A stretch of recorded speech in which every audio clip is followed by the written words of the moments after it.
Good afternoon everyone, good afternoon. क्या हाल चाल है जी आप सभी के? कैसे हैं आप सभी लोग? सभी का स्वागत है जी आपकी आखिरी क्लास है इकोनॉमिक्स की। आई होप आप सभी को इस कोर्स में सीखने को काफ़ी कुछ मिला होगा।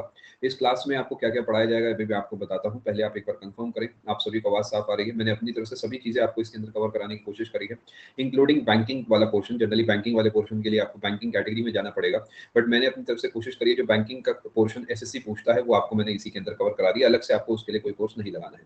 गुड आफ्टरनून दोस्तों, सभी का स्वागत है। आने में थोड़ा सा मैं लेट हो गया क्योंकि पिछली क्लास काफ़ी ऊपर चली गई थी, तो खाना वाना खा रहा था मैं, उस चक्कर में 2-4 मिनट में लेट हो गया। मैं उम्मीद कर रहा हूँ आप पूरे तरीके तैयार हैं सेशन को लगाने के लिए। ये आपकी आज की आखिरी क्लास होने वाली है और इस क्लास के अंदर मैं आपको छोटी छोटी कुछ बातें आपके साथ करूंगा। करीब 15-20 मिनट वो बातें चलेंगी।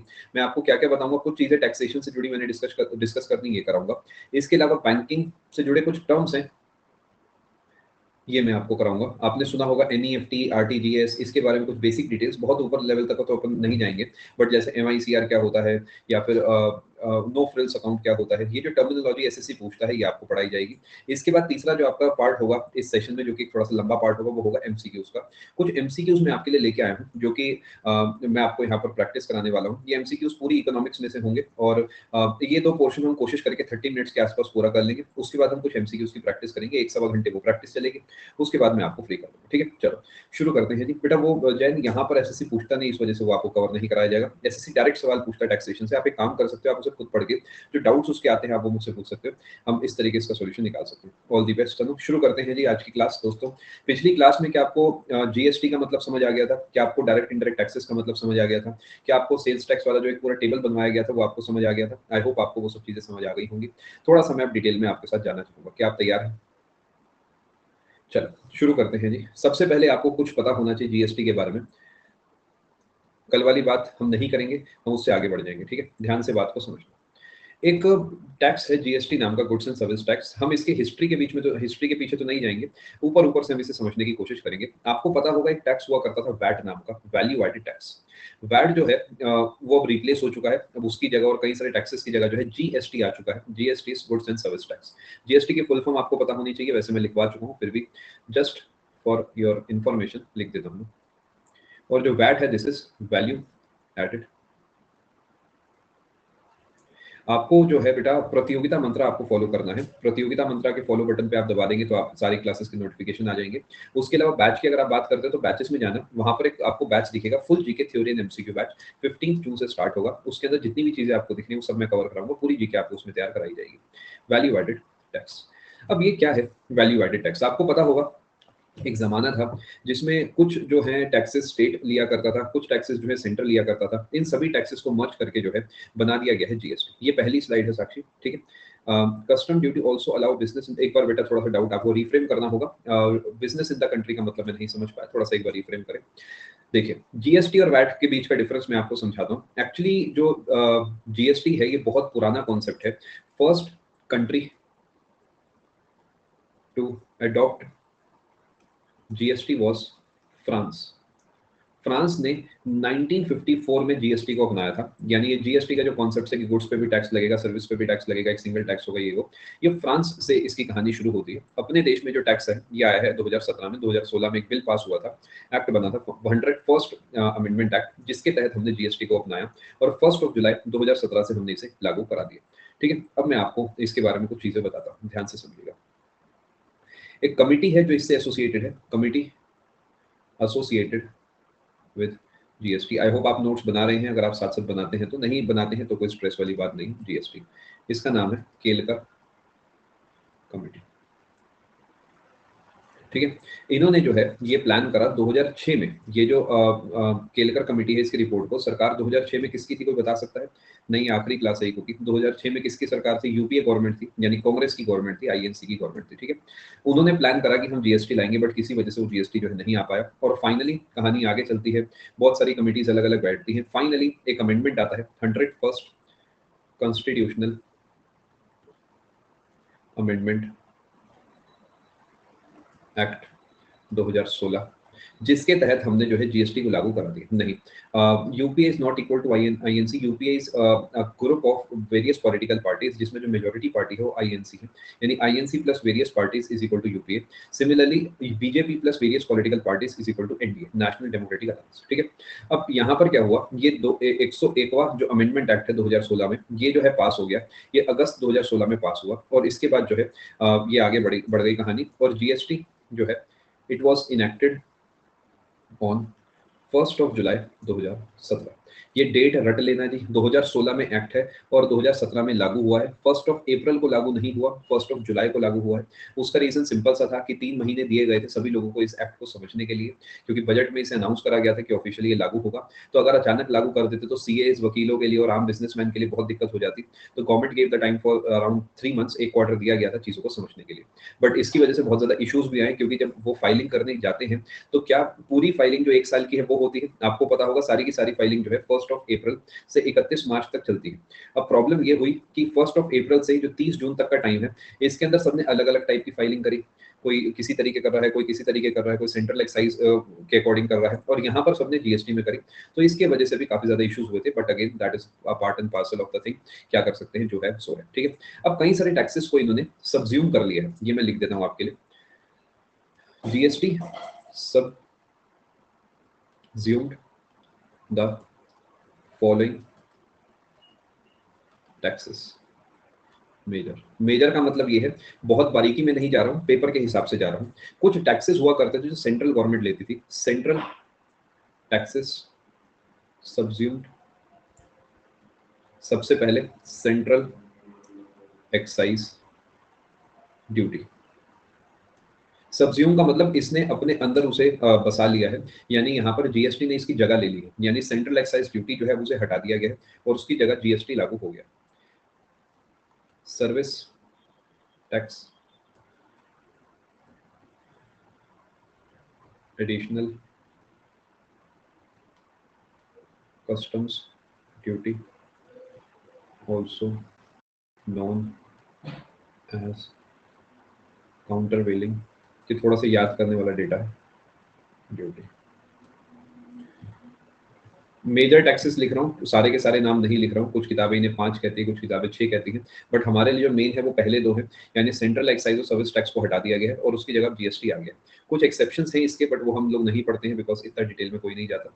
जब आप आगे जाके ज्वाइन करेंगे जीएसटी डिपार्टमेंट या फिर कस्टम्स डिपार्टमेंट या फिर और कोई डिपार्टमेंट, तो वहाँ पर आपको डिटेल में सब सिखाया जाएगा।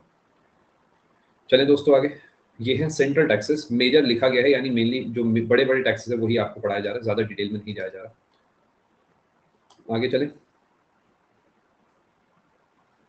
दूसरे नंबर पे आते हैं आपके स्टेट टैक्सेस, जो कि जैसे मैं यूपी का हूं तो मेरे पे अलग टैक्स लगेगा, आप बिहार के यहाँ पे अलग टैक्स लगेगा। इन सबको भी जो है सब्ज्यूम कर लिया गया था। सबसे पहले स्टेट वैट, ये जो अभी मैंने यहाँ पे लिखा था आपका सेंट्रल एक्साइज ड्यूटी, इसी को सेन वैट भी बोलते थे। This was CENVAT, central excise duty को। ऐसे ही यहाँ पर एक स्टेट वैट होगा जो कि स्टेट अपनी तरफ से लगाएगा। दूसरे नंबर पे एंटरटेनमेंट टैक्स, ये आपने सुना होगा बहुत बार, एसएससी पूछता है एंटरटेनमेंट टैक्स किसके द्वारा लिया जाता है या लिया जाता था। तीसरे नंबर पे सेंट्रल सेल्स टैक्स, ये जो है दोस्तों it is levied bye centre, इसलिए सेंट्रल कहा जाता है, बट कलेक्टेड बाय स्टेट्स, इसलिए इसे स्टेट में पढ़ाया जा रहा है। चौथे नंबर पे ऑक्ट्रॉय, मतलब एंट्री टैक्स, ऑक्ट्रॉय डिटेल में भी बताया जाएगा आपको। परचेज टैक्स और luxury tax, taxes on lottery, betting and gambling.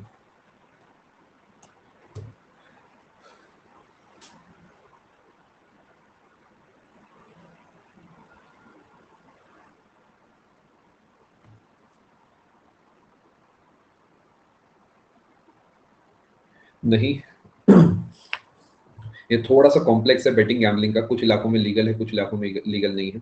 ये स्टेट सब्जेक्ट है। आप कभी पंजाब जाएंगे, जालंधर वगैरह, और बस अड्डे के आप आसपास निकलेंगे तो वहाँ पर आप दुकानें देखेंगे जहाँ पर लॉटरी की टिकट्स लगी होती हैं। मैं एक ही बार गया हूँ, मैं मतलब अमृतसर गया था तो मैं गाड़ी से गया था तो इतना नहीं देख पाया था, बट मैं जालंधर गया था और वहाँ पर जो है बस से मेरा आना जाना कहीं हुआ था तो वहाँ पर मैंने ये देखा था, लाइन से दुकानें हैं। ये स्टेट सब्जेक्ट है तो कुछ स्टेट इसे अलाउ करते हैं, कुछ नहीं। जैसे पहले हल्द्वानी जो है यूपी का पार्ट हुआ करता था, फिर उत्तरांचल बना, फिर उत्तराखंड बना, वहां पर भी पहले ये सब लॉटरी वगैरह अलाउड थी, बट पीछे कुछ समय पहले, करीब 10-15 साल पहले उसे बंद कर दिया गया।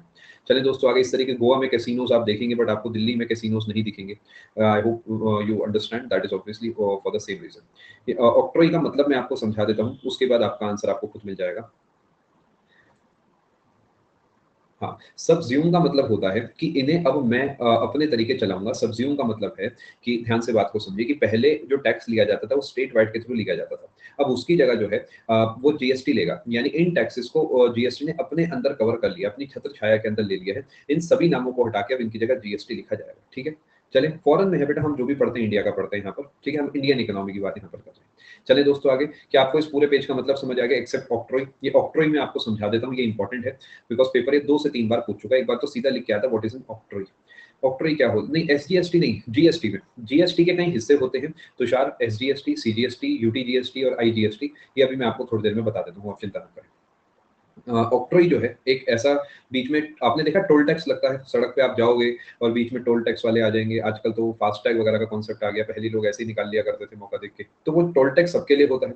आप अगर पैसेंजर गाड़ी में जा रहे हैं तो भी होगा, आप अगर ट्रक में जा रहे हैं तो भी होगा, बट कुछ ऐसे रास्ते में जो है चुंगी होती है, चुंगी बोला जाता है इन्हें, जहां पर सिर्फ उन्हें रुकना होता है जो कि गुड्स को इधर से उधर लेके जा रहे हैं, यानी यहाँ पर वही रुकेंगे जिनकी पीली नंबर प्लेट है, आम भाषा में अगर बोलूँ तो ऐसे इलाकों को ऑक्ट्रॉय बोला जाता है। ऑक्ट्रॉय एक तरीके का एंट्री टैक्स है, एंट्री टैक्स। जब भी आप किसी सिटी, टाउन एक्सेट्रा में एंटर करते हैं तो वहां पर आपको ऑक्ट्रॉय देना होता है और इसे आम भाषा में चुंगी बोला जाता है,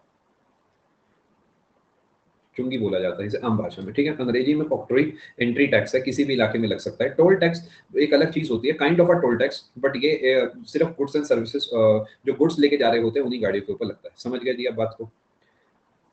आगे चलते हैं। Only on vehicles carrying goods.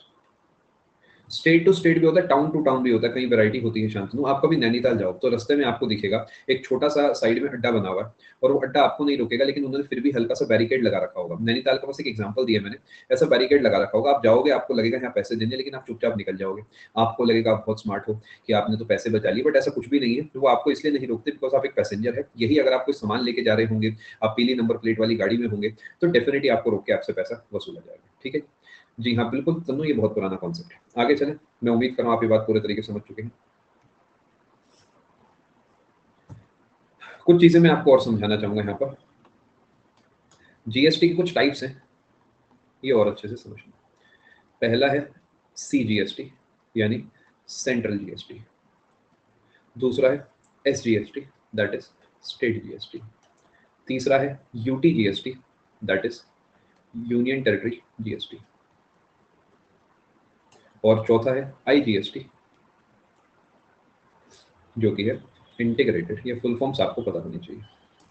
जब आप एक स्टेट से दूसरे स्टेट में कोई भी चीज ट्रांसफर करते हैं तो लगता है वहां पर ये आपका आईजीएसटी।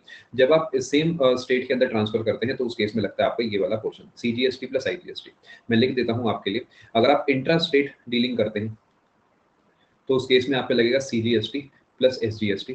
अब एस की जगह आप समझते हैं यूटी भी हो सकता है, अगर मैं दिल्ली की बात करूं या पुडुचेरी या इधर उधर कहीं की भी बात करूं, एस की जगह यूटी लगा सकते हैं और कोई फर्क नहीं है। लेकिन अगर मैं इंटर स्टेट ट्रांसफर करता हूं, सेल परचेज करता हूं, तो उस केस में लगता है मुझ पर आईजीएसटी। आईजीएसटी की जो रकम है, इंट्रा का मतलब होता है within state, this is within state, और इंटर का मतलब होता है from one state to the other. कल की क्लास में मैंने आपको बताया था, ये जीएसटी के टाइप्स हैं। जी हाँ, जैसे आपने सुना होगा जीएसटी एक्ट आया है, तो एक्चुअल में ना 4 एक्ट आए हैं अलग अलग ये, और सबको मिला के जीएसटी एक्ट बोला जाता है। इनवॉइस पर भी मेंशन होता है, बिल्कुल आप सही कह रहे हैं। चले दोस्तों आगे,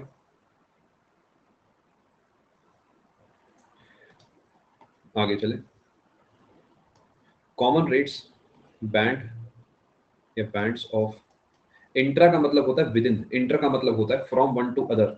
अगर मेरे और मान लेते हैं जैसे ऐसा समझते हैं, मान लेते हैं मैं गया नॉलेज 5 में, तो नॉलेज फाइट जो होगी वो इंट्रा अन अकेडमी होगी, बिकॉज उसमें दो एजुकेटर्स अन अकेडमी के आपस में फाइट कर रहे हैं। समझ गए क्या लॉजिक है? इसी तरीके एक ही स्कूल के दो टीचर आपस में compete कर रहे हैं तो इंट्रा स्कूल कंपटीशन होगा। एक स्कूल का एक टीचर दूसरे स्कूल के दूसरे टीचर से compete कर रहा है तो इंटर स्कूल कंपटीशन होगा।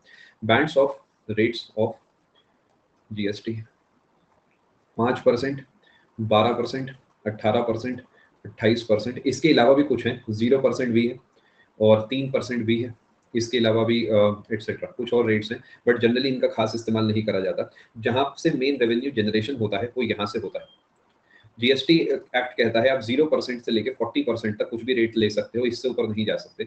लेकिन थ्योरेटिकली सरकार ने कुछ बैंड्स फिक्स करे हुए हैं, यानी जो चीजें ऐसी हैं जो कि नेसेसिटी वाली है उन्हें 5% में रखा गया है। जो चीजें ऐसी हैं जो सिन गुड्स हैं, जो कि नुकसानदायक गुड्स हैं, लग्जूरियस गुड्स हैं, वो जो है आपके 28% है। और कुछ ऐसे हैं जो आपके ऐसे हैं जिन पे टैक्स नहीं लगता, वो 0% है। तो टेक्निकली ये कोई परसेंटेज नहीं हुआ, इन्हें हम कहेंगे जिन पे जीएसटी नहीं लगता, बट फिर भी 0% हम इन्हें कह सकते हैं। इसी तरीके 3% जो हमारा है, ये गोल्ड वगैरह आप कभी खरीदेंगे तो गोल्ड पे जनरली 3% होता है, again it varies from time to time, तो उस पर 3% टैक्स लग सकता है। ऐसे 2.5% भी होता है, 6% होता है, 9% होता है, बट मोटा मोटा ये चार रेट्स हमारे हैं। ठीक है, समझ गए आप? सीमेंट पे 28% है। जी हाँ, ये रेट्स हमारे लिए वैसे इतने इंपॉर्टेंट नहीं। Are you understanding the point? ये आप समझ गए हैं पूरे तरीके?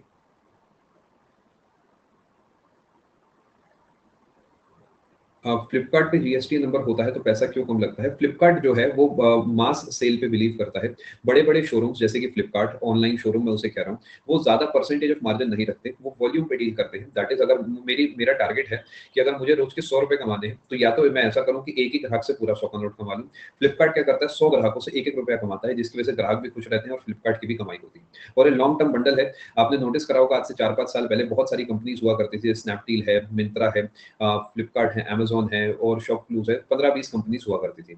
आज अगर आप देखते हो तो मार्केट में सिर्फ दो ही बड़ी कंपनीज बची हैं। बाकी कंपनीज हैं जैसे मिंत्रा है, बट मिंत्रा अपने आप में तो कुछ भी नहीं है, फ्लिपकार्ट ने उसे खरीद लिया।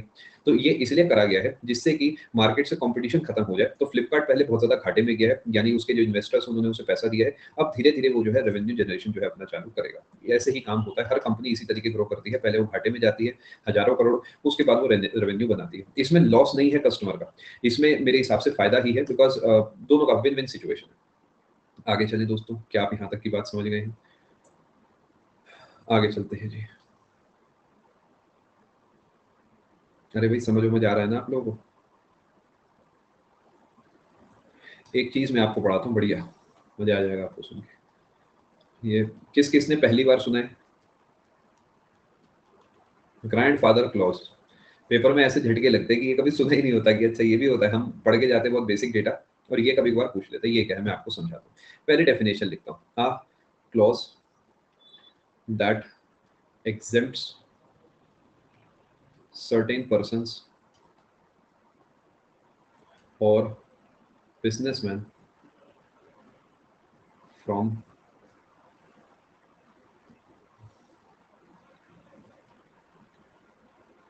certain things।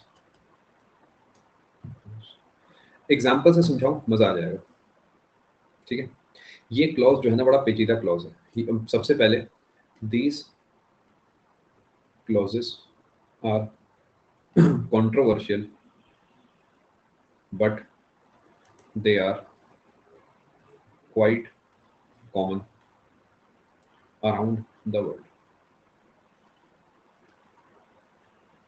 ध्यान से समझना। एग्जेम्प्ट का मतलब आप इसके अंदर काउंट नहीं होंगे। जैसे कि अगर किसी गुड पे टैक्स नहीं लगता तो वो एग्जेम्प्ट गुड्स कहलाएंगे।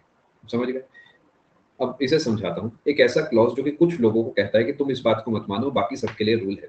एग्जाम्पल के तौर पे मान लेते हैं, मैं आपसे कहता हूँ कि आपके मोहल्ले में मैं एक क्लॉज लगा देता हूँ कि कोई भी इंसान जो है नई बाइक नहीं खरीद सकता, आपके मोहल्ले में कोई बाइक नहीं रख सकता, लेकिन जिसपे ऑलरेडी एक बाइक है वो रख ले, नई बाइक कोई नहीं खरीद सकता। तो ये एक तरीके का ग्रैंडफादर क्लॉज हुआ, यानी इसने क्या करा है, कुछ लोगों को बख्श दिया है उससे। समझ गए? जैसे कि एग्जांपल के तौर पे एक एमएलए को हम जो है सिविल केस के अंदर जेल में बंद नहीं कर सकते। आपने सुना होगा, एक मूवी देखी होगी आपने, नायक, उसमें कहा जाता है अनिल कपूर को अमरीश पुरी जी के द्वारा कि एक चीफ मिनिस्टर कोई सड़क पे चलता फिरता बेवड़ा नहीं है जिसे जब मन आए अंदर बंद कर दो, है ना। फिर वो कहते हैं नहीं, अभी 5 मिनट मेरे पास है, अभी आप एक आम नागरिक है और मैं सीएम हूँ यहाँ का, है ना। वो जो क्लॉज है वो ग्रैंडफादर क्लॉज है, यानी अगर मैं कोई गलती करूंगा, आप करेंगे, आपके मोहल्ले में कोई भी करेगा तो उसे सिविल केस में भी जेल हो सकती है।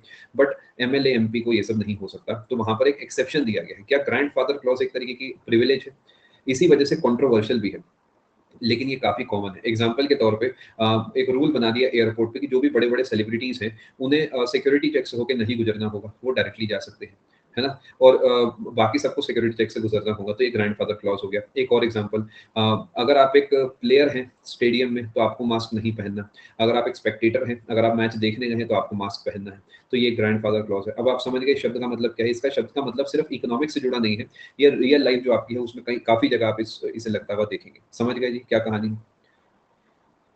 चलो आगे चलते हैं जी। जैसे मान लेते हैं आप एक इंस्पेक्टर हैं, आपके ऑफिस में मान लेते हैं बहुत सारे इंस्पेक्टर्स हैं, ठीक है। वहां पे एक क्लॉज आ गया कि सभी इंस्पेक्टर्स को जो है कल सुबह 6 बजे आना है, क्योंकि हमें किसी रेड पे जाना है। वहां पर एक एक्सेप्शन दे दिया गया, जो क्लर्क्स है वो मत आना, क्योंकि आपकी नीड नहीं है, क्योंकि आप आराम से 10 बजे आ सकते हो। तो वो एक ग्रैंडफादर क्लॉज हो गया कि आप आराम से आ सकते हैं और बाकी सब जो है जल्दी आ सकते हैं। तब ये कंट्रोवर्शियल है। I have not written they are wrong और right, they are controversial, because जिनका फायदा होगा वो कहेंगे बहुत ही बढ़िया है, जिनका नुकसान होगा कहेंगे यार बहुत ही बेकार चीज है, ये क्या चीज है। समझ गए जी।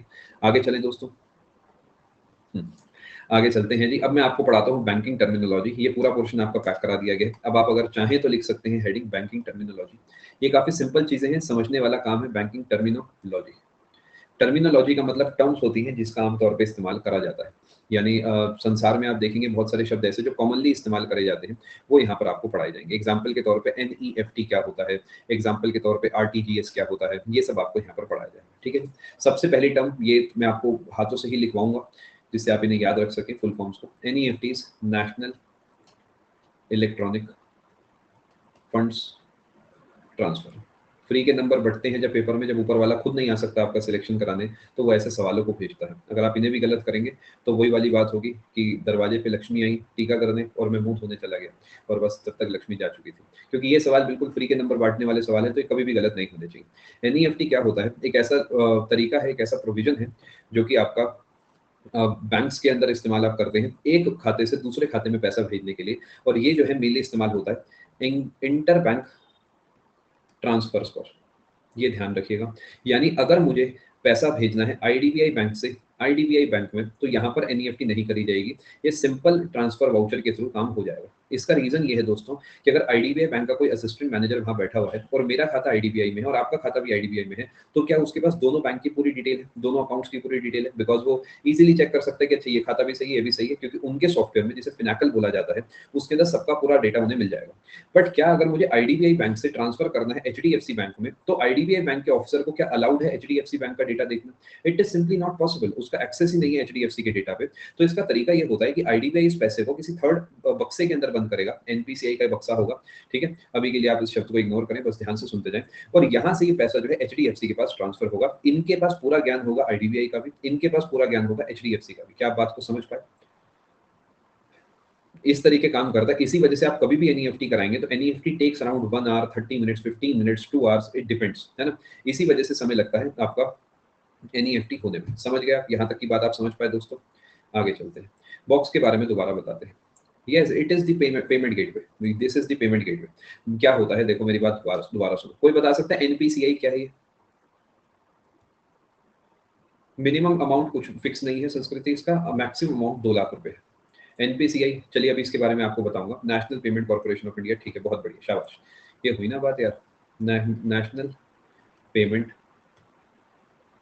Corporation of India. RBI के छत्र छाया में एक कंपनी आती है जिसका काम है देश के अंदर जो भी पेमेंट इधर से उधर हो रही है वो स्मूथली हो सके। ये सभी बैंक्स के बीच का कनेक्शन है। यानी अगर SBI वाले को IDBI बैंक को पैसा देना है तो वो NPCI की छत्र छाया में होगा। समझ गया? यानी पैसा जो है A के खाते से B के खाते में जाना है, तो A का पैसा जो है वो जाएगा पहले या बीच में एक बक्से के अंदर, यहाँ से पैसा आगे की तरफ जाएगा। समझ गए क्या कहानी है दोस्तों? एक बार प्लीज कंफर्म करें। ज्यादा डिटेल में नहीं जाऊंगा क्योंकि बैंकिंग कैटेगरी का ये कोर्स नहीं है, ना ही आपका पेपर ये सब पूछता है। थोड़ा थोड़ा ही आपको देखिए दोस्तों पढ़ाया जाएगा, ठीक है। आगे चलते हैं। अब इसके लिए जो मेन डिटेल चाहिए होती है वो होती है सिर्फ दो, एक बैंक अकाउंट नंबर और एक बैंक का IFSC। ये दो डिटेल आपके लिए जरूरी होती है। इसी बात पर अर्ज किया है IFSC, Indian financial systems code. ये होता है 11 डिजिट का कोड होता है, और ये जो है आपका कुछ ऐसा दिखता है। ये जहां तक मुझे याद है मुझसे इंटरव्यू में पूछा गया था बैंक के। ये पहले जो चार होते हैं दोस्तों, ये पहले चार, ये ये होते हैं बैंक का अपना कोड। जैसे कि एसबीआई का है SBIN, central bank of India का है CBIN, बैंक ऑफ बड़ौदा का है BARB, IDBI का है IBKL, ऐसे सबके अपने अपने होते हैं। आप अपना अपना जो है देख सकते हैं आपके बैंक का। ये आपको हर चेक के ऊपर लिखा दिख जाएगा। जो चेक होता है उसमें टॉप लेफ्ट में आपको लिखा हुआ दिख जाएगा, ठीक है। जो 5वां अंक होता है, this is a zero, always keep this in mind. उसके बाद जो 6 आते हैं आपके, 1 2 3 4 5, ये जो आपके 6 हैं, ये आपका ब्रांच का कोड होता है।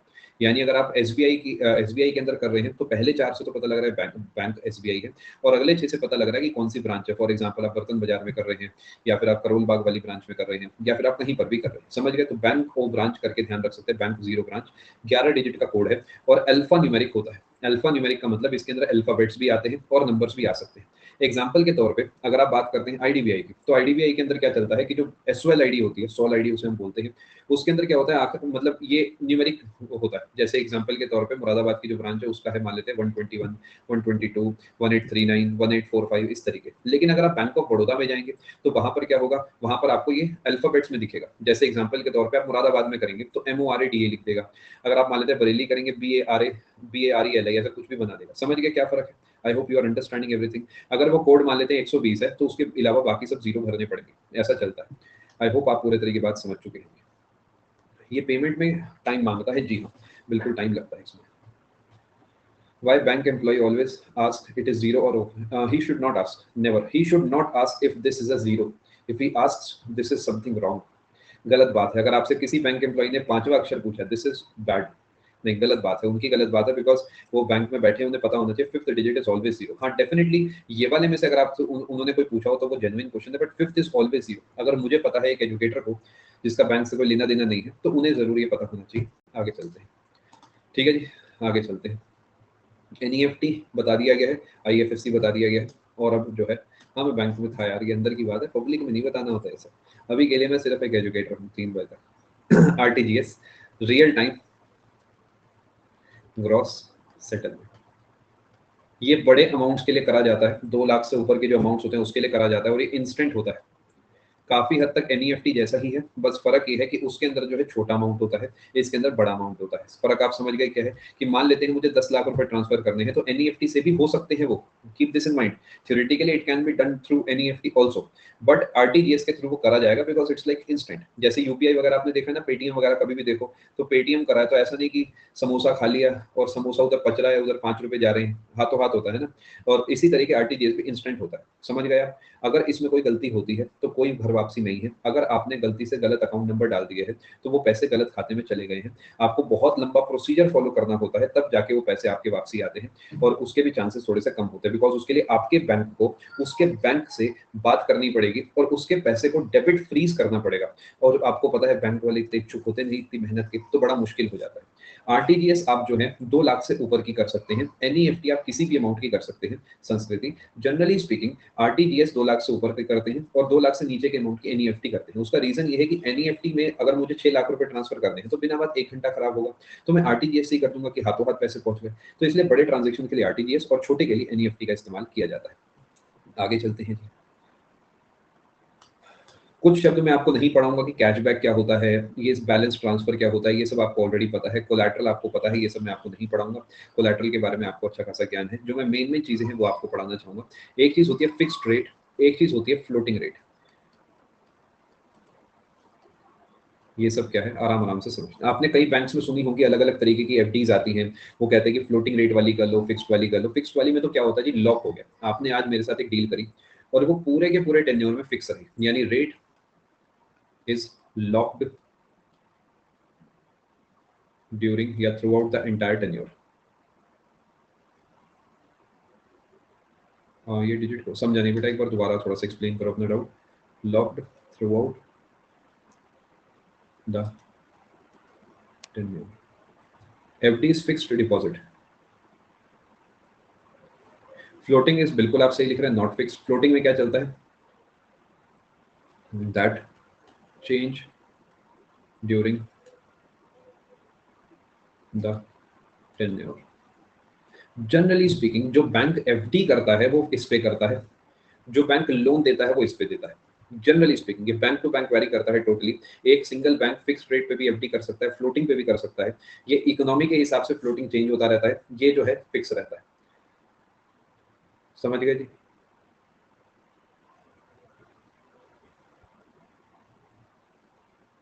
अभी मुझे ऐसा टर्म कोई ध्यान नहीं आ रहा है, मे बी मेरे माइंड से हो रहा, जरूर होगा ऐसा कुछ। बिल्कुल होगा, ऐसा कुछ हो सकता है। चलिए आगे दोस्तों, फिक्स्ड और फ्लोटिंग में आपको फर्क समझ आ गया?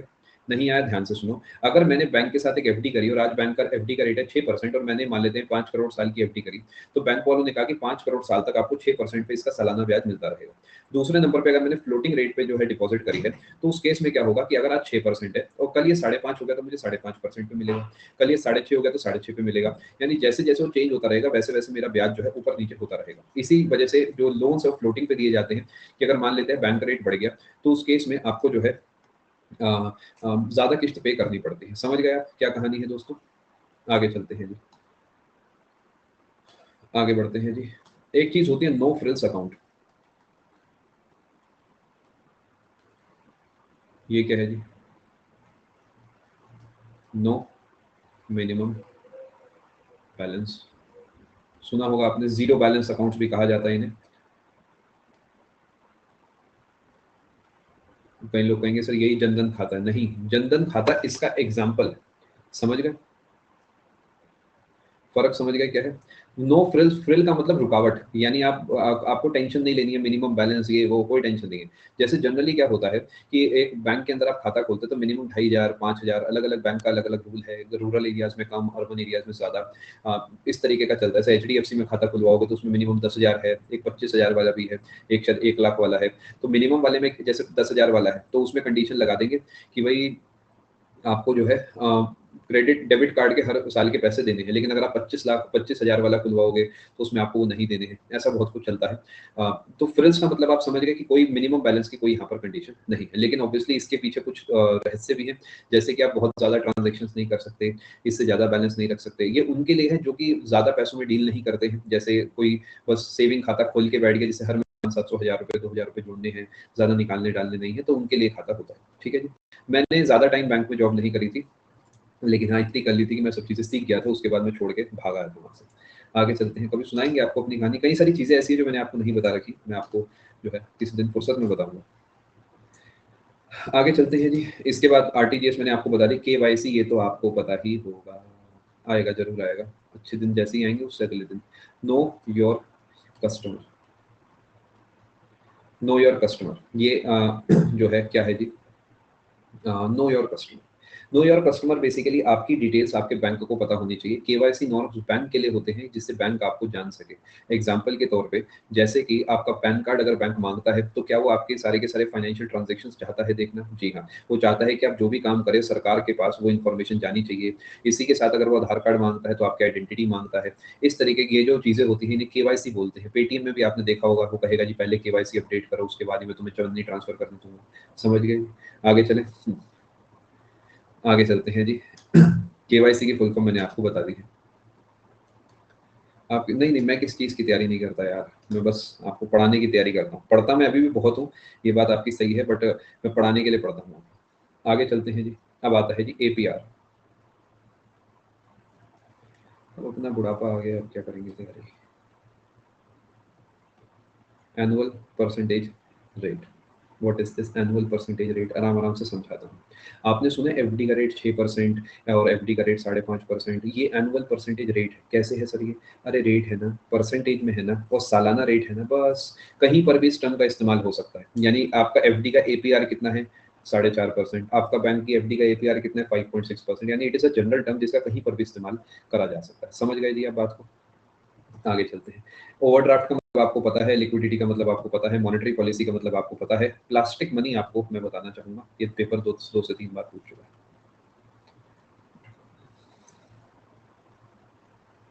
Currency other than hard cash. जो हार्ड कैश है उसके अलावा, कैश तो मुझे अभी अपने आसपास नहीं दिख रहा है, उसके अलावा कैश के नाम पे मेरे पास ये है, यही दिखा देता हूँ आपको, 2 रुपए का सिक्का। ये जो करेंसी है इसे हार्ड कैश बोला जाता है, यानी आप इसे देकर जो है कुछ खरीद सकते हैं। टॉफी खरीद पाएंगे इसमें, तो आप इससे कुछ खरीद सकते हैं। इसके अलावा जो भी होगा वो प्लास्टिक मनी के अंदर काउंट होगा। जनरली स्पीकिंग इसके अंदर जो डेबिट कार्ड्स हैं और क्रेडिट कार्ड है, ये सब चीज़ें आती है। समझ गए? डेबिट कार्ड, क्रेडिट कार्ड इसके अंदर आते हैं। जब आप गेम्स खेलने जाते हैं, जैसे आपने देखा होगा ना मॉल में सबसे ऊपर वाले फ्लोर पे गेमिंग सेक्शन होता है, वहाँ पर वो क्या करते हैं, आपसे 500 का नोट लेके आपको एक कार्ड देते हैं और उस कार्ड के अंदर रिचार्ज कर देते हैं। आप उसे जगह-जगह लगाते हैं और आपके पैसे खत्म हो जाते हैं। वो एक प्लास्टिक मनी है जिसका आप इस्तेमाल कर रहे हैं। समझ गए जी बात को? कि सर ये ₹2 अब लेते ही नहीं शॉपकीपर्स, कोई बात नहीं, आप सारे 2 के सिक्के इकट्ठे करो, सब मुझे दे देना, मैं लेता हूँ इसे। आप जितने हैं सब ले आइए, बाकी मैं सँभाल लूँगा। आगे चलें। कोई ऐसा पैसा हो आपके पास जो कोई नहीं ले रहा, हमें दीजिए आप। चलो, आगे चलते हैं जी। अगले नंबर पे सीआरआर ऑलरेडी पढ़ा चुका हूँ, फुल फॉर्म लिख देता हूँ बस, cash reserve ratio. SLR is statutory. हाँ, हाँ, क्यों नहीं यार, क्या बात कर रहे हो? Liquidity ratio. मुझे ₹1.25 से ₹5 बनाने आते हैं, आपको पता है ये बात? सच में, मतलब मेरे पास निंजा टेक्निक है। आजकल वो काम नहीं करेगी, बट मतलब मैंने बहुत ऐसा करा है, ये बिज़नेस मैंने बहुत करा है। बस इसके लिए लाइट चली जानी चाहिए और इन्वर्टर नहीं होना चाहिए दुकानदार के पास। आगे चलते हैं। 2 50 पैसे के सिक्के के बीच में आप एक 25 पैसे का सिक्का चिपकाएँ और ऐसी दुकान पे जाएँ जहाँ अंधेरा हो। आपको थोड़ा पाप चढ़ेगा, ये बचपन में, लेकिन मैंने बहुत करा है। सच में बहुत करा है। आज मैं शर्मिंदा हूँ इस बात से। और वो दुकानदार जो अंकल थे, उनका बेटा मेरा अच्छा खासा दोस्त था और मेरी क्लास में था। सोचिए, मतलब घोर पाप था ये। क्या करूँ लेकिन, मतलब मेरे स्कूल में मेरी क्लास में ही वो पढ़ता था। रोज़ सुबह मैं उससे मिलता था और शाम को उसके पापा से मिलता था। Joint account, an account where in 2 or more people have equal rights and liability. इसमें भी कई तरीके के होते हैं। नहीं, उस समय मैं डीपीएस में नहीं था। डीपीएस में जाके तो मैं शरीफ हो गया था। उस समय मैं एक और स्कूल था, उसमें था।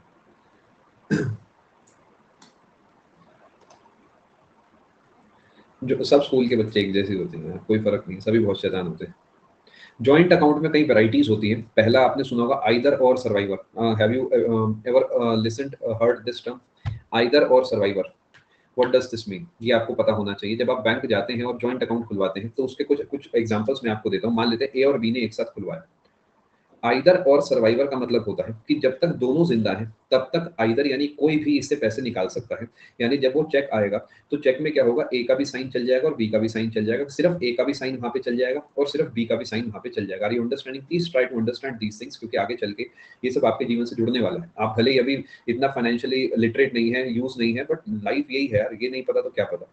इसी तरीके होता है जॉइंटली और सर्वाइवर। सर्वाइवर इसलिए बोला गया, खुदा ना खास्ता किसी एक की डेथ हो जाए तो उस केस में जो सर्वाइवर है यानी जो दूसरा इंसान है, वो जो है आपका उस पैसे को निकाल सकेगा। ये तब चलता है जब रिश्ता बहुत पक्का होता है। जब बिजनेस ट्रांजेक्शन्स होते हैं तो वहां चलता है जॉइंट और जॉइंटली और सर्वाइवर। एग्जाम्पल के तौर पे मेरी कंपनी है, आपके साथ एक पार्टनरशिप हो, अगर वहां से कोई भी खर्चा करना है तो मैं चाहूंगा ना कि ए का भी साइन हो और बी का भी साइन हो, अदरवाइज ये तो फर्जी हो जाएगा। तो यहाँ पर चलता है जॉइंटली और सर्वाइवर की जब तक दोनों जिंदा हैं तब तक दोनों के साइन आने चाहिए। उसके बाद बैंक को अपडेट देना पड़ेगा और उसके बाद किसी एक का भी साइन आ सकता है। Are you understanding? ऐसे बहुत सारे टर्म्स होते हैं, आपको पता होना चाहिए। जी हाँ, एक नॉमिनी भी रखना होता है, बिल्कुल। अगर नॉमिनी जो है वो 18 साल से छोटा है तो आपको उसके गार्जियन का नाम भी लिखना होता है और रिलेशन भी लिखना होता है, आपका नॉमिनी से क्या रिलेशन है। उसके बिना जो है बड़ी दिक्कतें आती हैं। ये आप सभी के लिए एक सूचना है, बहुत ज़रूरी सूचना। वो ये है कि आप कभी भी खाता खुलवाएँ तो उसमें नॉमिनी होना चाहिए, अदरवाइज़ बैंक वाले बहुत परेशान करते हैं बाद में पैसा ट्रांसफ़र करने में। ये है आइदर, ये है सर्वाइवर। अगर एक लोग विड्रॉ कर लेते हैं, कोई अगर कहीं है तो जी हाँ, आइदर और सर्वाइवर में कोई एक इंसान जो है विड्रॉ कर सकता है। अब एमसीक्यूज़ आपने बोला था, आप कहें तो यहीं छुड़वा दूँ इसे, आप जैसा कहें, मुझे कोई दिक्कत नहीं है दोस्त। लेकिन मैं 1-2 टर्म्स और आपको पढ़ाना चाह रहा हूँ, आप कहें तो वो मैं पढ़ा दूँ, वरना मैं जाने दूँ। नहीं ना, तो मैं पढ़ा देता हूँ। एक आध टर्म और है बस, उसके बाद मैं आपको फ्री कर दूँगा।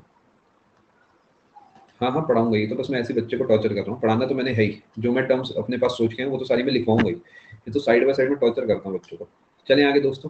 अब मैं आपको बताता हूँ चेक के बारे में। What is a cheque? इसमें कई सारे टर्म्स होते हैं, आपने सुना होगा। Payee, drawee, drawer, stale cheque, bounce हो गया चेक, और रेगुलर चेक और पोस्ट डेटेड चेक। ये सब पेपर के लिए इंपॉर्टेंट है आपके लिए, तो पढ़ाऊंगा ना। चेक क्या होता है देखो, समझाता हूँ। क्रॉस चेक, ये सब चीज़ें आपको पढ़ाई जाएंगी। अगर मुझे आपको कुछ पैसा देना है तो एक तरीका तो है कि मैं आपको अपने घर बुलाऊं, मैं आपको पैसा दे दूं। एक दूसरा तरीका है कि मैं आपके घर आके आपको पैसे दे दूं। बट प्रॉब्लम ये है कि अगर आप बहुत दूर बैठे हो, आप बनारस में हो और मैं जो हूँ मान लेते हैं अहमदाबाद में, और मुझे आपको पैसा देना है, तो मैं जब तक आऊँगा तब तक तो बहुत देर हो जाएगी।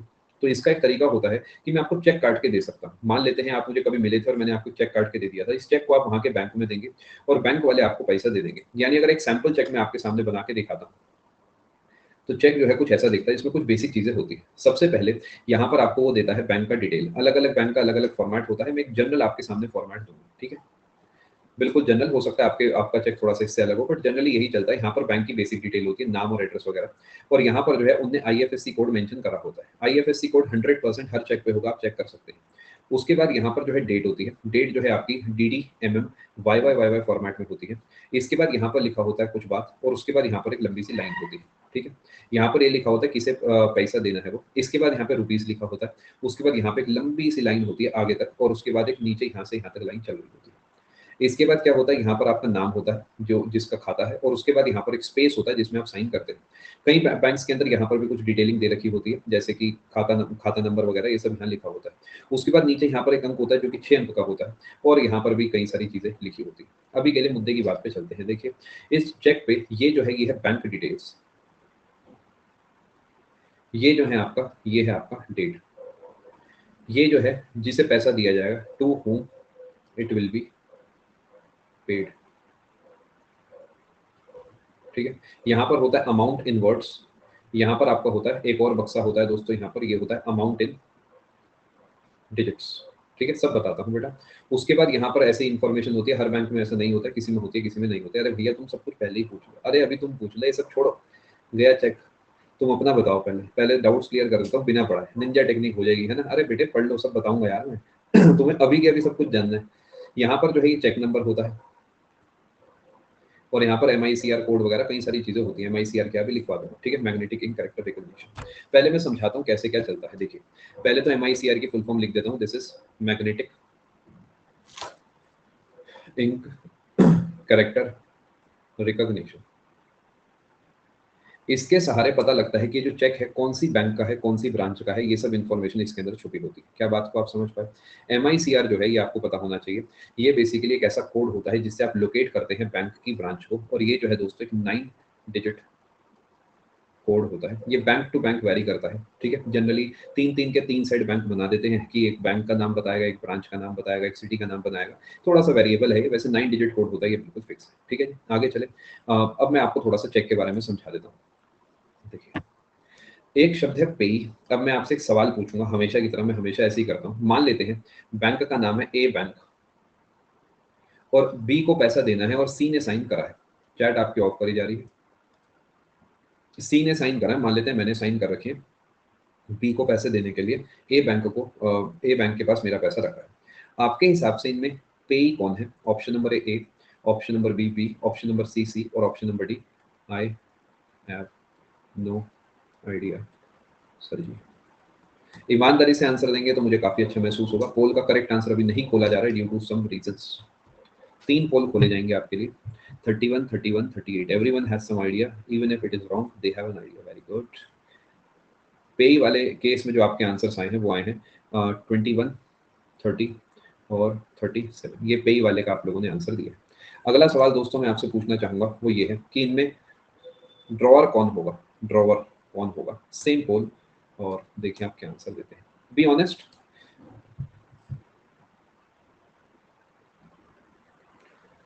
ठीक है, ए, बी और सी में इसमें पोल परसेंटेज जो है काफी बढ़ गई है।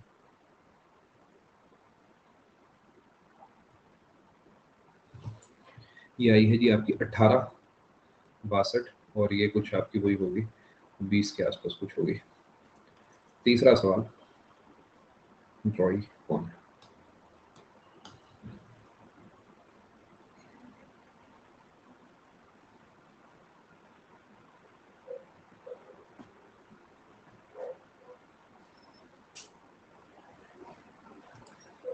ड्रॉवर था, ड्रॉई था। 27, 18, 20 हो गया वो, कोई बात नहीं, और 38। देखें जी जरा, कोई ऐसा है जिसे कुछ खास पता नहीं है इस बारे में तो आप सामने आ सकते हैं। मैं एक बार आपको इसे ऐसे पढ़ाऊंगा, जीवन भर जो है इसे याद रखिएगा। देखिए बड़े ध्यान से आप बात को समझिएगा प्लीज। जो अगर आप एक बैंक की बात करते हैं तो बैंक का केस में मालिक कौन है, यानी जो मेरे खाते में पैसा है उसका मालिक कौन है? मैं खुद हूँ। यानी मैं जैसा चाहूँ उस पैसे को खर्च करूँ या ना करूँ, यानी यहाँ पर हो गया मालिक। और कौन ऐसा है जो मेरे लिए काम करता है, जैसे कि फैक्ट्री के अंदर मैं मालिक हूं तो मैं एम्प्लॉयर हूं, आई एम द एम्प्लॉयर, और जो मेरे लिए काम करता है ही इज द एम्प्लॉय। तो जो बैंक है दोस्तों, क्या वो यहाँ पर एक एम्प्लॉय वाला काम करेगा मेरा, because I am ordering him to do certain things, बदले में मैं उसे कुछ पैसे देता हूँ, सर्विस चार्ज वगैरह। तो जो एम्प्लॉय है, क्या ये सुनने में ड्रॉई जैसा नहीं लग रहा? जो एम्प्लॉयर है सुनने में ड्रॉवर जैसा नहीं लग रहा? तो जिसे पैसों की प्राप्ति होती है वो पेई है। पी से पेई, पी से प्राप्ति। ड्रॉ का मतलब निकालना, यानी मैं आदेश दे रहा हूं निकालने का, मैं ड्रॉर हूं, I am drawing the money. जो मेरे बिहाफ पे इस काम को कर रहा है वो ड्रॉई है, दैट इज द बैंक। और जिसे पैसों की प्राप्ति होनी है, ही इज द पे। यानी a drawer orders the drawee to transfer या to pay a certain amount of money to the payee. फर्क आप समझ पाए दोस्तों? यानी एक ट्रांजेक्शन है जिसमें ए कस्टमर है, ए जो है वो एक कस्टमर है, बी जो है वो बैंक है, और सी जो है वो एक इंडिविजुअल है।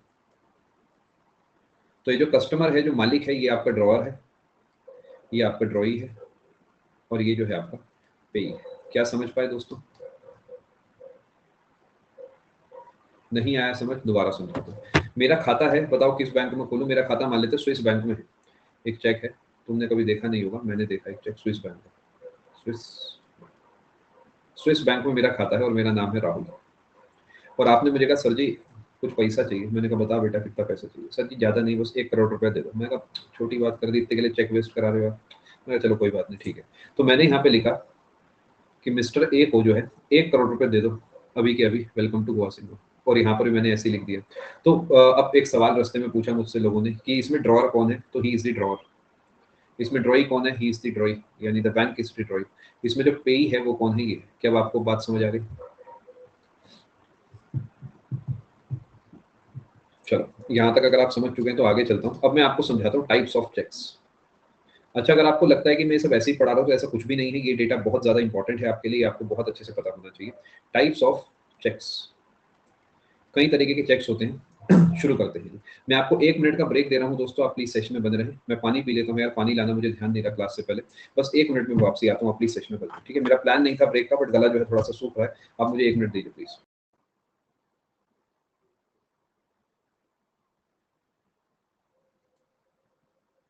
एक बार प्लीज कंफर्म करें आप सभी को आवाज साफ आ रही है। चले चलते हैं जी आगे। ये टाइप्स ऑफ चेक्स मैं आपको और पढ़ाना चाह रहा हूँ, उसके बाद हम एमसीक्यूज की तरफ चलेंगे। बस छोटा सा टॉपिक है, 5 मिनट में खत्म हो जाएगा। आई होप आपको ड्रॉई पे ड्रॉयर में फर्क समझ आ गया होगा। ड्रॉर में सबसे पहला चेक जो होता है दोस्तों, ये होता है bearer cheque. Bearer cheque, what is this bearer cheque? Bear का मतलब क्या होता है? To bear. आपने अंग्रेजी में सुना होगा to bear the brunt of. इसका मतलब होता है जो सहता है चीजों को। यानी I am bearing the pain, you don't understand the boy, my boy, समझ रहे हैं? ऐसा कुछ। यानी मैं जो सह रहा हूँ वो मैं कह नहीं रहा हूँ, क्योंकि मुझे बड़ी दिक्कत हो रही है। यानी बियर का मतलब जो सहन कर रहा है। In case of a bearer cheque, whosoever person is having the cheque, he is the bearer. यानी कैसे चलता है, अगर चेक के ऊपर लिखा है, मान लेते हैं यहाँ पर एंड में, और बियरर, यहाँ पर नाम लिख रखा है, मान लेते हैं राजीव और बियरर, ऐसा लिखा हुआ है मान लो। आजकल कई चेक्स में तो बंद हो गया है, आपको लिखा हुआ ही नहीं दिखेगा, क्योंकि ये बहुत दिक्कत वाली सिचुएशन में हो जाता था ये सब। तो ये जो पैसा है, मान लेते हैं कि मैंने यहाँ पर साइन कर दिया राहुल, और ये चेक जो है लेके राजीव पहुंच गया, ठीक है? तो यहाँ पर पेई वो है जिसके हाथ में चेक है, यानी यहाँ पर जो पेई है वो है बियरर, यानी राजीव भी हो सकता है वो। और अगर मान लेते हैं राजीव से गलती से चेक कहीं गिर गया और रणविजय को मिल गया वो, तो रणविजय भी इस पैसे को निकाल सकता है। समझ पा रहे हैं मैं आपको क्या समझाना चाह रहा हूँ? अब इसमें बहुत बड़ी प्रॉब्लम है कि रिस्क हमेशा है वॉलेट के अंदर, किसने जो है नहीं, यहाँ पर प्रूफ किस चीज का देंगे? परफेक्ट सोचो। बियरर के हाथ का मतलब ये है कि मेरे हाथ में चेक है तो मुझे पैसा दो।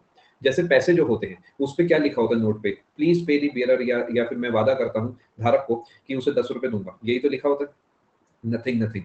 थ्योरेटिकली जब अगर मैं चेक पे लिख रहा हूं कि बियरर को पैसे दे देना, तो ड्रॉई का काम नहीं खत्म। वो क्यों फोन करके अपने 2 मिनट खराब करेगा? चेक पे लिखा है ना बियरर को दे देना, मैंने साइन करा है ना, तो बियरर को पैसा दे दिया जाएगा। अभी आप खुद ही समझ चुके, दिस इज वेरी रिस्की। यानी this is very very very risky, सच में बहुत रिस्की है, जिसकी वजह से आजकल अधिकतर बैंक्स ने बियरर वाला क्लॉज हटा दिया है। इसे हटा दिया है कि भाई ये रिस्की है यार, ये फर्जी बना हो सकता है। दूसरे नंबर पे जो चेक आता है वो इससे कंपेरेटिवली थोड़ा सेफ है, वो है ऑर्डर चेक। ऑर्डर चेक का मतलब ये होता है the drawer pays the drawer orders the drawee to pay the amount of so and so to Rajiv. यानी जिसका नाम यहाँ पे लिखा होगा, और यहाँ पे मान लेते चेक पे और बियरर लिखा था, तो इसे काट देगा। वो क्या करेगा? और बियरर को काट देगा इसी चेक पे, तो ये बन गया ऑर्डर चेक। यानी अब पैसा सिर्फ राजीव को ही मिलेगा। Are you understanding? ये भी रिस्की है लेकिन कम रिस्की है। व्हाई? बिकॉज इसमें रिस्क क्या है, कोई मुझे समझा सकता है? वो यहाँ पर क्या करेगा, राजीव से उसका आधार कार्ड देखेगा, यही कर सकता है और क्या कर सकता है। अब मान लेते हैं मेरे नाम का कोई और भी आ गया, जैसे राजीव एक और भी आ गया, तो क्या इसका मतलब दूसरा राजीव भी उस पैसे को निकाल सकता है? और सोचो मेरे तो कितनी टेंशन है, मेरे नाम का तो हर क्लास में हर सेक्शन में एक बच्चा होगा ही होगा। सोचो देश में कितने होंगे राहुल नाम के, है ना? तो मेरे तो बहुत ही रिस्क, मतलब क्रिकेटर से लेकर पॉलिटिशियन तक किसी को भी मेरा चेक मिल गया तो मेरे पैसे गए।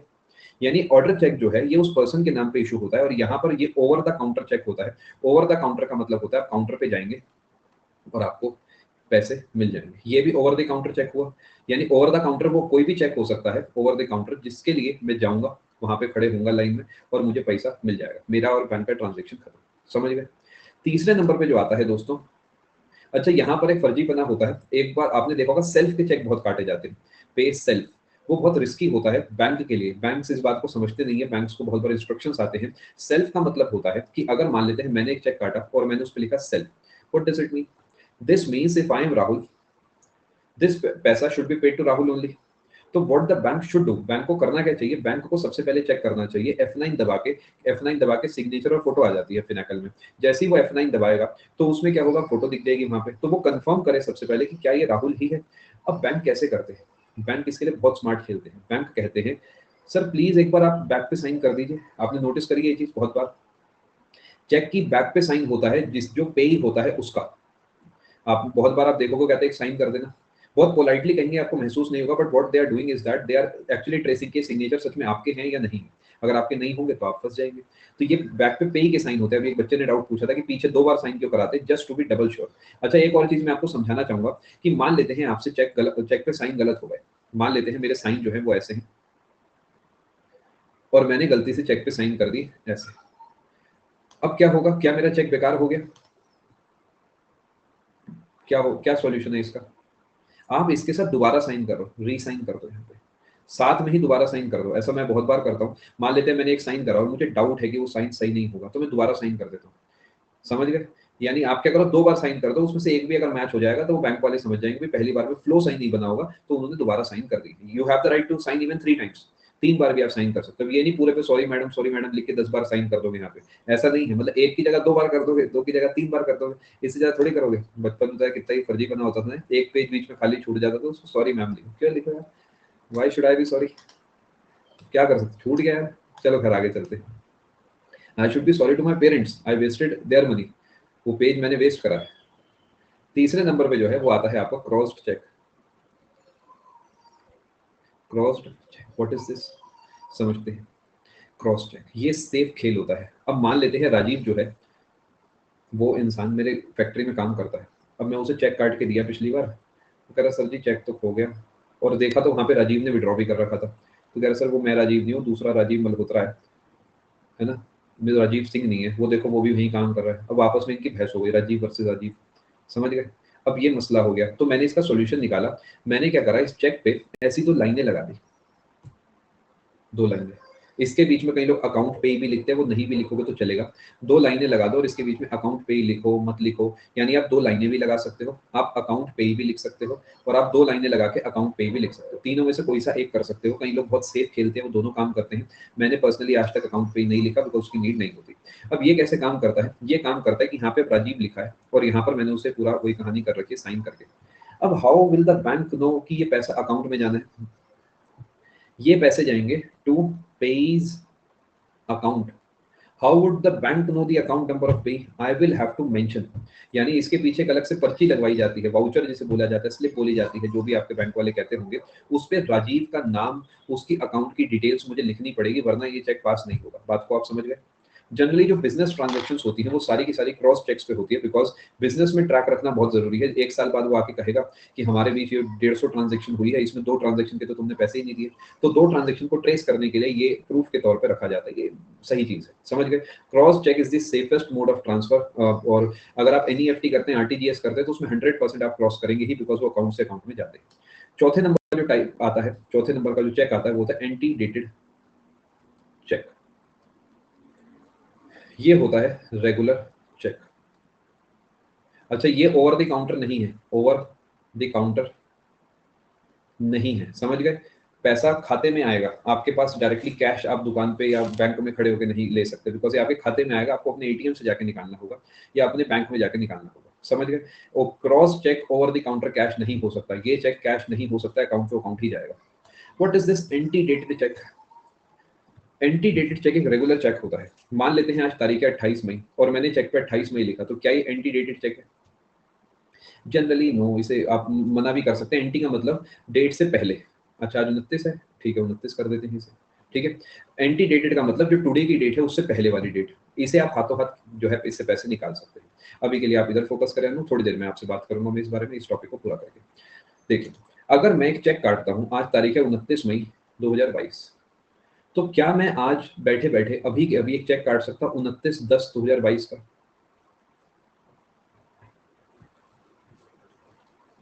ये कब कैश होगा जाके? ये कैश इसी तारीख को होगा, यानी आज की डेट से मैं कितना भी आगे का चेक काट सकता हूँ। क्या मैं 29/5/2090 का चेक काट सकता हूँ? जी हाँ।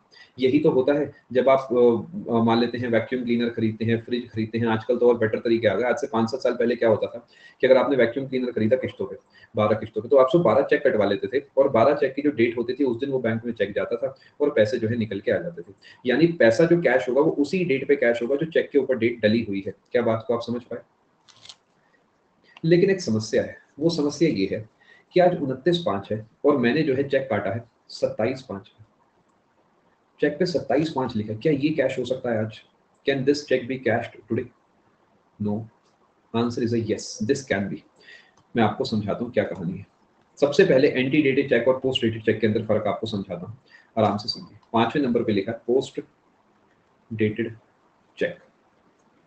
ये भी एक रेगुलर चेक है,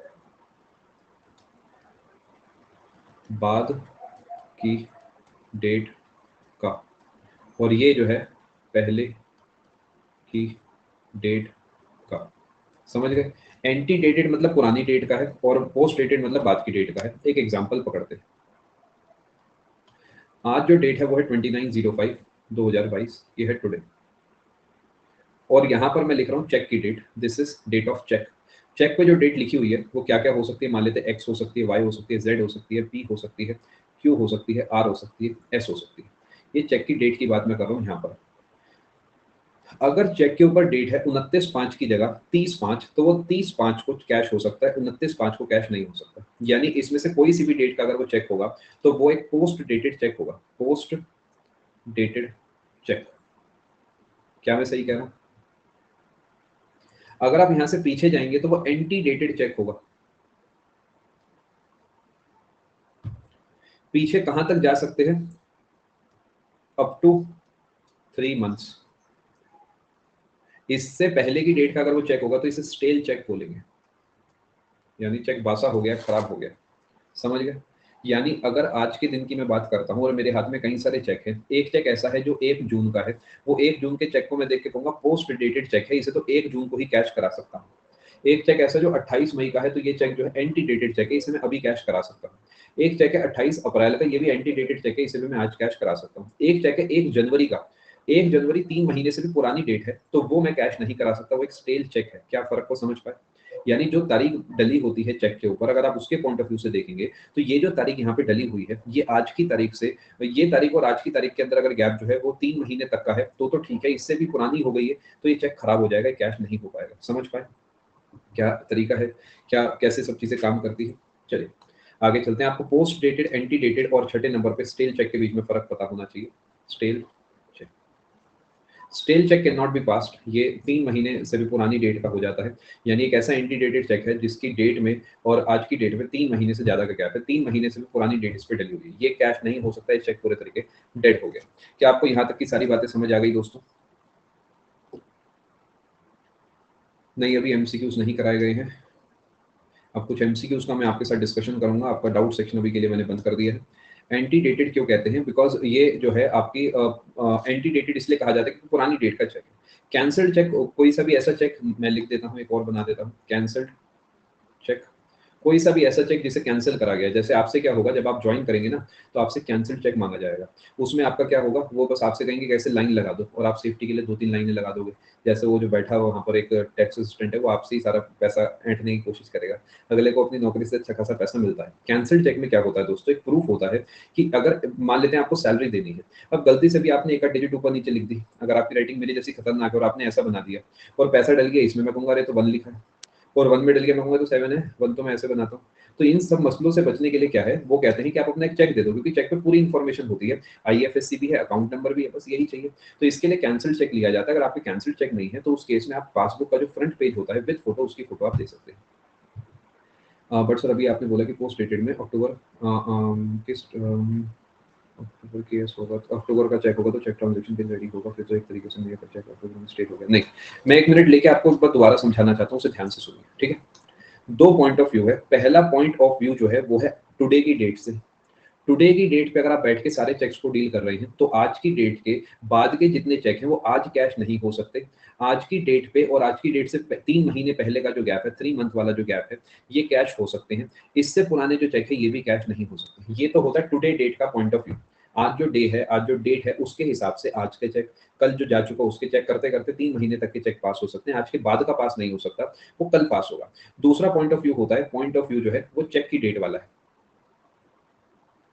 चेक पे जो डेट डली हुई है, मान लेते हैं वो डेट ये है, अगर इस डेट से अगले 3 महीने तक आप इसे कैश कराते हैं तो हो जाएगा, इसके बाद ये कैश नहीं हो पाएगा, क्योंकि ये डेड हो गया। समझ गए? यानी आज की डेट पे अगर मैं एक चेक काटता हूँ अगले साल का, तो वो अगले साल की उस तारीख से अगले 3 महीने जो गैप होगा, यानी अगर मैंने आज इस अक्टूबर का चेक काटा है, तो अक्टूबर, नवंबर, दिसंबर, इस 3 महीने के ब्रैकेट में वो कभी भी कैश हो सकता है। इसके बाद भी कैश नहीं होगा, इससे पहले भी कैश नहीं होगा। आई होप आप बात समझ चुके हैं।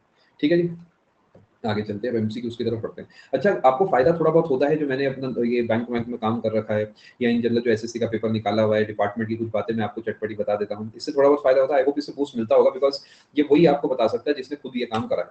मैं ये नहीं कह रहा कि मैंने बहुत बड़ा कोई काम कर दिया, बट इन जनरल मैं आपको बता रहा हूँ, जो आपके सपने हैं, जो आपका रास्ता है, उस पे वो आपको बहुत अच्छे से बता पाएगा कैसे चलना है, जो ऑलरेडी उस रास्ते पे चल चुका है। तो बस इसीलिए जो है मैं कोशिश करता हूँ आपको थोड़े बहुत इनसाइट्स जो है मैं देता रहूँ। आपसे मैं 2 मिनट माँगूँगा, मैं आपके लिए फ़ाइल अपलोड कर रहा हूँ, इसे आप ब्रेक के तौर पे ले सकते हैं। उसके बाद में कुछ क्वेश्चंस आपको प्रैक्टिस करा के जो है मैं इस सेशन को कंक्लूड कर दूंगा। कभी बताएंगे हिमांशी इतना इंपॉर्टेंट नहीं है, फिर भी मैं जानता हूँ आप में से बहुत सारे लोग जानना चाहेंगे कि अरे सर थोड़ा तो बताओ। तो 4600 ग्रेड पे आई होप ये आपके लिए काफी होगा, सिर्फ इसलिए जिससे कि आपको थोड़ा बूस्ट मिल जाए, नथिंग एल्स। ठीक है, आई होप, बाकी इट्स नॉट इंपॉर्टेंट, है ना? चलिए स्विफ्ट कोड में आके आपको बता देता हूँ, आप चिंता ना करें, आप प्लीज सेशन में बता दें, ठीक है? अच्छा, थोड़ा और बढ़िया बात बता दें हम। अगर आप नंबर की बात करते हैं, जैसे टियर 1 आप देने गए हैं, तो उसमें लिस्ट 1 इतना मेरे हिसाब से काफ़ी होगा। मैं इसलिए बता रहा हूँ जिससे कि आपको पता रहे, जब मैं कहता हूँ 170 टारगेट करो, तो इसलिए करो क्योंकि मैं ला चुका हूँ, है ना? जब मैं ला सकता हूँ तो आप भी ला सकते हो, मेरा इतना सामान है, ठीक है? चलो, अब आप सेशन में बने रहें, अभी आपसे बात करते हैं 2 मिनट के बाद।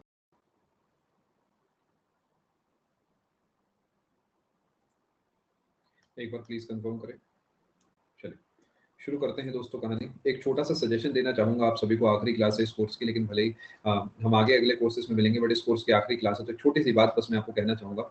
मेरे या किसी और के सिलेक्शनों से या फिर तरक्कियों से ज़्यादा खुश मत होना।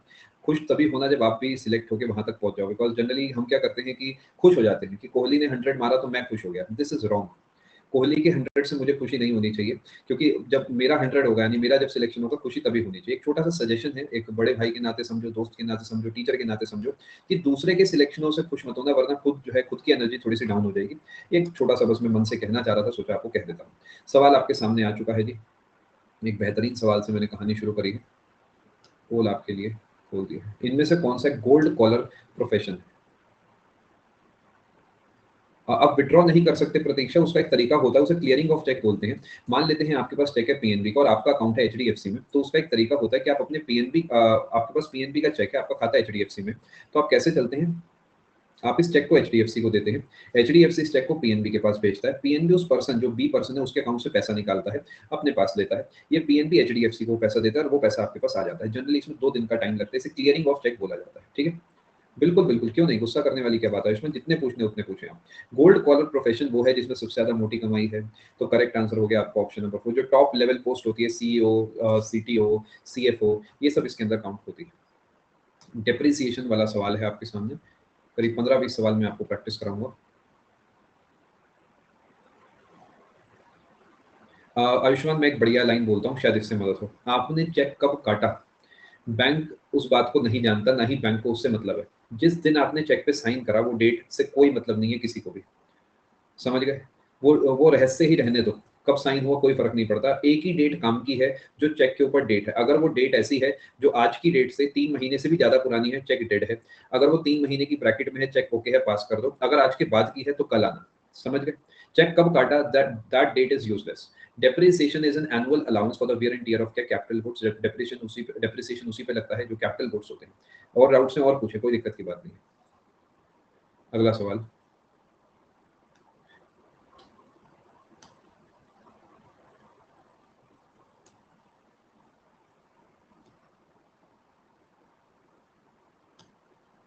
Option elimination.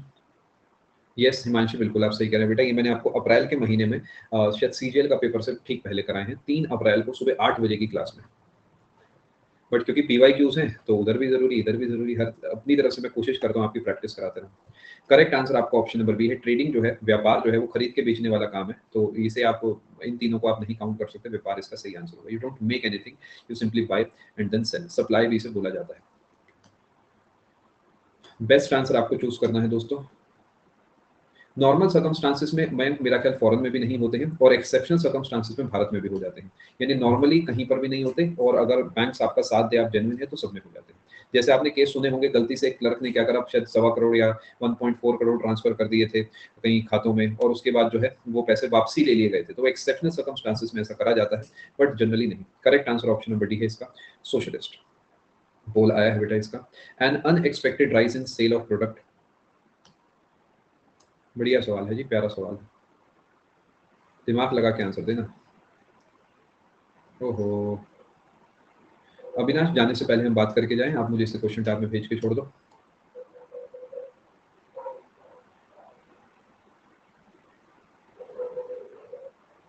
Correct answer option number C है। सरकारी पैसा अगर होता है कृतेश, तो वापसी भी लेने की पावर होती है बैंक के हाथ में। बैंक डेबिट फ्रीज कर सकते हैं, एक प्रोविजन होता है डेबिट फ्रीज का, वो लगा दिया जाता है। यानी आप एटीएम से या कैश विड्रॉ नहीं कर पाएंगे, वो पैसा वर्चुअली वहां पे बना रहेगा। And unexpected rise in the sales of a product leads to क्या, but having said that Kritesh, ऐसा जनरली नहीं होता। जनरली वैसे ही होता है जैसे आपने लिखा है कि अगर पैसा मेरे खाते में है तो मेरा है, I am the owner of that money. Correct answer of, देखिए सबसे पहले अनएक्सपेक्टेड से क्या ये दोनों ऑप्शन एलिमिनेट हो गए। मैं अपनी फैक्ट्री के अंदर इन्वेंट्री रखता था। इन्वेंट्री का मतलब मैंने कुछ रॉ मटेरियल ये वो सब कुछ रखा हुआ था। अचानक पता लगा कोविड आ गया, और मैं सैनिटाइजर्स बनाता था। तो आपको नहीं लगता बहुत सारे सैनिटाइजर जो मुझे उम्मीद नहीं थी बिकेंगे, वो सब यूज में आ जाएंगे, सब बिक जाएंगे, सब वो प्लास्टिक की बॉटल्स वगैरह सब। यानी जो मेरी इन्वेंट्री है वो खाली हो जाएगी, और मुझे और सामान मंगवाना होगा। यानी अनप्लान्ड होगा, और इन्वेंट्री का डेक्यूमुलेशन होगा, यानी खाली हो जाएगी। स्टॉक जो है मेरा खत्म हो जाएगा। आप समझ पा रहे हैं? बहुत बढ़िया पूजा। अगला सवाल। ये सवाल है, in in economic terms what do we mean by intermediate goods. Please सवालों को अच्छे से पढ़िए, मैं आपको 35 सेकंड दे रहा हूँ। ये सभी सवाल बढ़िया लेवल के हैं, हल्का सवाल नहीं है ये अच्छा सवाल है।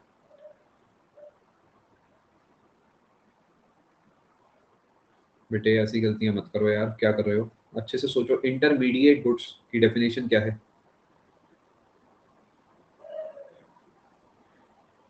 डाउट मैं एक साथ लूंगा मिठुन एंड में। बेटा आपने अगर मुझे क्वेश्चन टैब में भेजा है तो मैं एंड में लेके जाने की कोशिश करूंगा। देखिए, इंटरमीडिएट का मतलब होता है एक ऐसा सामान जो मैंने खरीदा है आगे बेचने के लिए, या फिर किसी और रॉ मटेरियल के अंदर इस्तेमाल करने के लिए। एग्जाम्पल के तौर पे, जो मोबाइल फोन बनाने वाले लोग हैं वो क्या करते होंगे, कहीं से बैटरी खरीदते होंगे, और बैटरी का इस्तेमाल करते होंगे उस मोबाइल फोन के अंदर। तो बैटरी जो है उनके लिए इंटरमीडिएट गुड है। क्या एक ही सामान आपके लिए इंटरमीडिएट और मेरे लिए फाइनल गुड हो सकता है? जी हाँ बिल्कुल। कैसे, मैं आपको समझाता हूँ। मैं मार्केट से एक सोफे की गद्दी खरीद के लाया, और मैं उसी को इस्तेमाल करता हूँ, जमीन पर बैठता हूँ सोफे की गद्दी के ऊपर, फोम के ऊपर बैठता हूँ। आप क्या करते हैं, उस गद्दी का इस्तेमाल करते हैं सोफा बनाने के लिए, तो वो आपके लिए इंटरमीडिएट हो गया, मेरे लिए वो फाइनल गुड हो गया। इंटरमीडिएट गुड्स वो होते हैं जिनका इस्तेमाल करा जाता है रीसेल के लिए, या फिर किसी और सामान को बनाने के लिए। आगे चलते हैं। बहुत बढ़िया तनु। अगला सवाल। ये सवाल है, प्लीज सवाल को अच्छे से पढ़िएगा। बहुत प्यारे प्यारे सवाल लेके आया हूँ मैं आपके लिए, और सभी सवाल मुश्किल है, मतलब आसान सवाल बहुत ही कम है इस फाइल में। 10-12 सवाल और कराऊंगा, उसके बाद आपको फ्री कर दूंगा। What effect will a decrease in demand and increase in supply, decrease in demand and increase in supply have on equilibrium price? आपके नोट्स में क्या लिखा है कोई फर्क नहीं पड़ता, आपको समझ कितना आया है उससे आंसर बनेंगे। यानी जो कहानियां मैंने आपके लिए लिखी होंगी वो कम काम की हैं, और जो आपको बोला होगा, मैंने समझाया होगा चीख चीख कर, चिल्ला चिल्ला कर, वो आपके ज्यादा काम करें, बिकॉज आंसर एक्सप्लेनेशन से बनते हैं, थ्योरी से नहीं। अगर डिमांड कम हो गई, मार्केट में आलू जो है बहुत ही सारे हो गए और खरीदने वाला कोई बचा ही नहीं, सप्लाई बहुत ज्यादा है और डिमांड कम हो गई, तो मार्केट के अंदर आलू बढ़ जाएंगे, तो क्या आलू सस्ते नहीं बिकेंगे? सोच के देखो। आज मान लेते हैं बहुत ही सारा सोना हो गया, कोई खरीदने वाला नहीं है, तो उस केस में क्या होगा, सोना बहुत सस्ता हो जाएगा, इक्विलिब्रियम प्राइस जिस पे डिमांड सप्लाई इक्वल होगी वो फॉल कर जाएगा। आगे चलते हैं, अगला सवाल। बहुत ही प्यारा सवाल है दोस्तों, टेक योर टाइम। ओहो, ऑप्शंस कुछ अजीबोगरीब हो गए हैं। कमेंट सेक्शन में आंसर, नहीं नहीं नहीं नहीं, सही है, सब बढ़िया चल रहा है। कमेंट में नहीं आप आंसर देंगे, माफी चाहेंगे कमेंट बोलने के लिए, आप पोल में ही आंसर दें। हाँ, रितेश का मैसेज सबका मसीहा है।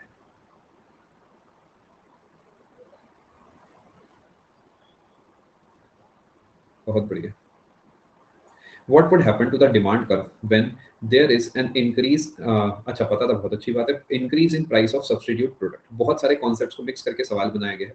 अगर सब्सटीट्यूट प्रोडक्ट जो है वो महंगा हो जाएगा, तो क्या मेरी डिमांड बढ़ जाएगी? यानी अगर टी और कॉफी में, जो कॉफी है अगर वो महंगी हो गई, तो उस केस में क्या होगा, जो टी है उसकी डिमांड इंक्रीज हो जाएगी, सब लोग चाय पीना पसंद करेंगे। अब चाय पीना पसंद करेंगे, ये डिमांड कर्व हमारा ऐसा होता है, ये क्या बाहर की तरफ भागेगा, आउटवर्ड भागेगा, इधर की तरफ आ जाएगा। यानी उसी प्राइस पे जो है, इसी प्राइस पे पहले इतनी चाय बिका करती थी, अब इसी प्राइस पे जो ज्यादा चाय बिकेगी। आप समझ गए, यानी बाहर की तरफ भागेगा। करेक्ट आंसर होगा आपका ऑप्शन नंबर ए। अगला सवाल। अच्छा, इसे शिफ्ट इसलिए बोला जाता है बिकॉज प्राइस के अलावा अदर फैक्टर्स की वजह से चेंज आया। याद है आपको शिफ्ट और मूवमेंट में जो फर्क समझाया गया था? मूवमेंट इसलिए नहीं लिखा गया बिकॉज मूवमेंट होती है प्राइस डिपेंडेंट, और शिफ्ट होता है प्राइस के अलावा किसी फैक्टर की वजह से। ये सब बातें याद है ना आपको? बचपन की बातें हमने करी थी एक साथ बैठ के, भूल गए क्या? मुझे याद रहा, तुम भूल गए। वो गाना सुना तुम लोगों ने जो भी 2-4 दिन पहले मैंने एक बताया था? अगला सवाल। सुना? चल बढ़िया। अगला सवाल। नहीं सुना, कोई बात नहीं, बहुत ही पुराना गाना है वो। कौन सा गाना? याद नहीं अब तो मुझे।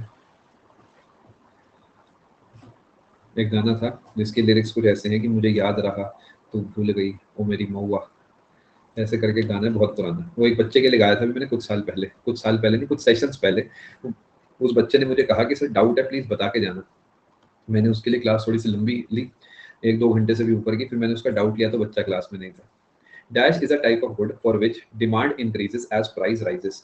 Demand increases as price rises. सामान महंगा होने पे डिमांड बढ़ेगी, सामान सस्ता होने में जो है डिमांड घट जाएगी। इसे गिफिन गुड बोला जाता है दोस्तों। आगे चलते हैं जी। क्या वेवलिन गुड भी इसका आंसर हो सकता था? बिकॉज वेवलिन गुड की भी कुछ ऐसी ही कंडीशन चलती है, बट ऑप्शन में वो नहीं है। ऑप्शन में वो जान के नहीं देगा बिकॉज इट डिस्प्यूटेड क्वेश्चन होता है।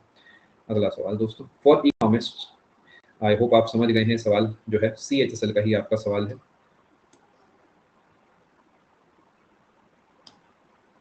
दोनों में डिफरेंस क्या है अविनाश? जो गिफिन गुड्स होते हैं वो लो क्वालिटी प्रोडक्ट्स होते हैं, और जो वेवलिन गुड्स होते हैं वो लग्जूरियस गुड्स होते हैं। जो फरारी है ये आपकी आएगी वेवलिन गुड्स में, राडो की घड़ी आपकी वेवलिन गुड्स में, रोलेक्स की घड़ी वेवलिन गुड्स में। लेकिन कोई बहुत ही लो क्वालिटी का शर्ट जो कि 100 रुपए में मान लेते हैं, लुई वितौन करके बोल रहा है बाजार में, तो वो जो है आपका एक गिफिन गुड हो जाएगा। डी ऑप्शन, घर गया है छुट्टी पे, संडे है आज, वो मंडे को आएगा, सरकारी नौकरी करता है वो, मंडे से फ्राइडे ही काम पे आता है।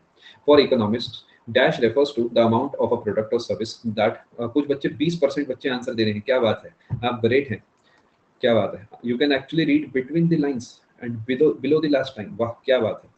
करेक्ट आंसर इसका ऑप्शन नंबर 1 है। देखिए, dash refers to the amount of product और service that people are both willing and able to buy. क्या आपको इन बारीक शब्दों का मतलब समझ आता है? मैंने बहुत जोर देता हूँ इन शब्दों पे क्लास में पढ़ाते समय कि विलिंग का मतलब क्या है, एबिलिटी का मतलब क्या है, डिमांड होगा इसका आंसर, जो विलिंग भी हो, खरीदने का इच्छुक भी हो, और एबल यानी खरीदने की क्षमता भी रखता हूँ। ठीक है सर, कभी सॉन्ग सुनाओ ना? बिल्कुल बिल्कुल सुनाएंगे, आप चिंता ना करें, आपके सिलेक्शन की जो पार्टी होगी उस पर मैं सॉन्ग सुनाऊंगा पक्का।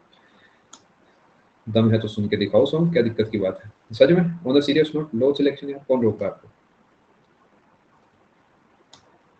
और मैं चाहता हूं आप इन चीजों को चैलेंज के रूप में लो, मतलब take it as a challenge, मुझे कोई दिक्कत नहीं है। What is the change in total utility due to, आपको मेहनत करनी ही नहीं थी, यहाँ पे सवाल खत्म हो गया कायदे से, अगर आपको कीवर्ड का मतलब पता है। और आप नोटिस करिए, मैं कीवर्ड्स को बहुत अच्छे से समझाता हूँ। टोटल का मतलब क्या है, चेंज का मतलब क्या है, यूटिलिटी का मतलब क्या है, because economics is all about this only. Economics यही है और क्या है।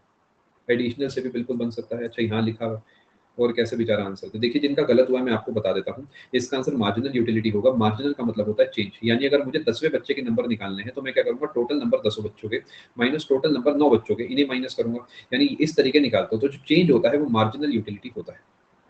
आगे चलते हैं। हाँ हाँ बिल्कुल, क्यों नहीं, गाना सुनाएंगे ना आपको, क्या दिक्कत की बात है।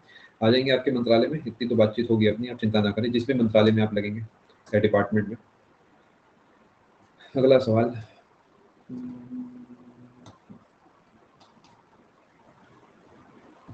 What does the Lawrence curve indicate? Lawrence curve क्या इंडिकेट करता है? कुछ बच्चे सुध और बुध हो चुके हैं, वो कह रहे हैं प्राइस और डिमांड का जो रिलेशन है वो लॉरेंस कर्व है।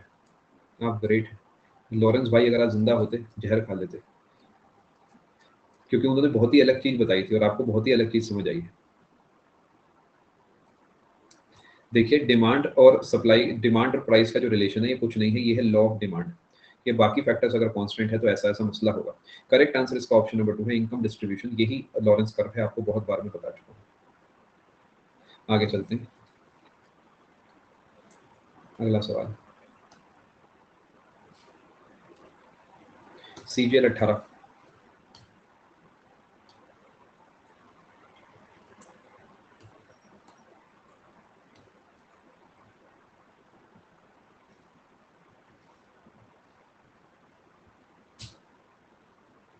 An economic condition in which there is one buyer and many sellers।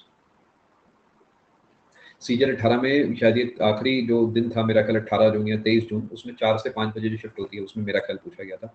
Correct answer इसका ऑप्शन नंबर डी है, मोनोप्सोनी। एक खरीदने वाला, काफी सारे बेचने वाले। अगला सवाल,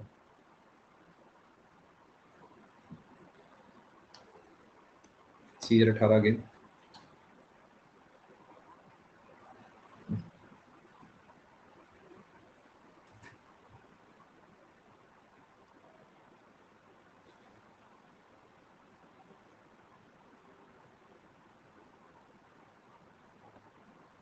अगला सवाल एक मुश्किल सवाल है, क्योंकि उसमें कोई भी ऑप्शन परफेक्ट ऑप्शन नहीं है। उसमें आपको ऑप्शन एलिमिनेशन लगाना होगा, कौन सा नहीं हो सकते, और जो बचेगा वो आपका आंसर होगा। इसका करेक्ट आंसर आपका ऑप्शन नंबर ए है, ऑप्शन नंबर बी है सॉरी, जीरो। आउटपुट जीरो होता है तो उस केस में टोटल कॉस्ट मिनिमम होता है, और फिक्स्ड कॉस्ट कांस्टेंट होता है हमेशा, और वेरिएबल कॉस्ट जीरो होता है। बहुत डिटेल में मैं आपको क्लास में पढ़ा चुका हूँ, प्लीज आप क्लास को देखिएगा। ये एक ऐसा सवाल है जो कि बहुत अच्छे से ऑप्शंस जिसके फ्रेम एसएससी ने नहीं करे हैं, बट फिर भी आंसर निकालने लायक है।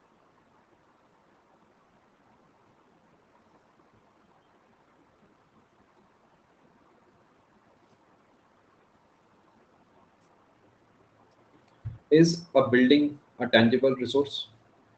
एक फैक्ट्री का जो ढांचा है क्या वो tangible, tangible means you can touch feel it, yes. Resource है, जी हाँ, काम का है। तो यहाँ पर इन्होंने क्या शैतानी करी है, ऑल टेंजिबल रिसोर्सेज तो लिख दिया, लेकिन बच्चों को जो कि आधा पढ़ के जाते हैं उनके लिए यहाँ पर जो दो एग्जांपल दिए हैं वो सिर्फ और सिर्फ वेरिएबल कॉस्ट के दे दिए।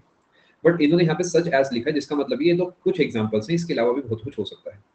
ऑल टेंजिबल रिसोर्सेज जो है ये सही है आपका। रियल, ऑल का मतलब हो गया रियल, इसकी जगह कायदे से इन्हें लिखना चाहिए था टोटल कॉस्ट। टोटल कॉस्ट इसका आंसर होगा। वेरिएबल कॉस्ट की एग्जांपल्स हैं दोनों, but because all tangible resources लिखा गया तो इसका आंसर टोटल कॉस्ट होगा, जो कि फिक्स को भी इंक्लूड करता है, वेरिएबल को भी। आगे चलते हैं, यानी B plus D is equal to A जो है आंसर होगा। अपॉर्चुनिटी कॉस्ट आप जानते हैं, जो सेकंड बेस्ट चीज को लेने के लिए एक्स्ट्रा जेब आपकी हल्की होती है, वो ये अपॉर्चुनिटी कॉस्ट होती है। अगला सवाल, 20 सेकंड इसके लिए काफी है जी। 3-4 सवाल और हैं बस आपके लिए, फिर मैं आपको फ्री कर रहा हूँ। A market structure which is dominated by only a small number of firms is called क्या? सिंपल है जी, रिपीटेड है, टाइम नहीं खराब करेंगे, ओलिगोपोली। अगला सवाल, फैक्टर्स ऑफ प्रोडक्शन में किसे इंक्लूड नहीं करा जाता?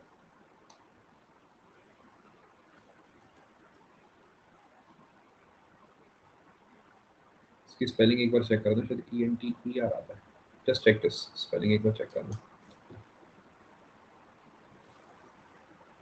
ER एक बार चेक कर लेना।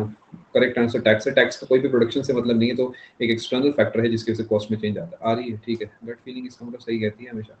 ENTER ही बोलते से अंतर है शायद, इस वजह से मुझे लगा होगा। अगला सवाल, हाइयर डैश रिप्रेजेंट्स इनइक्वालिटी। कोई बता सकता है इंडिया का कितना है, इंडिया का, और हाईएस्ट किसका है? देखिए ये याद है तो ही जीत है। 35 मैं इस पे पूरे नंबर दे दूंगा आपको, 35.7 मेरे हिसाब से पूरे नंबर है। हाईएस्ट है साउथ अफ्रीका का, कोई गेस करना चाहे कितना है तो मेरी तरफ से अलाउड है 63। ये डेटा याद होना बहुत जरूरी है दोस्तों। Correct answer option number B है, गिनी कोफिशिएंट। अगला सवाल, ध्यान से पढ़िए सवाल को, 35 सेकंड दे दिए हैं। चलो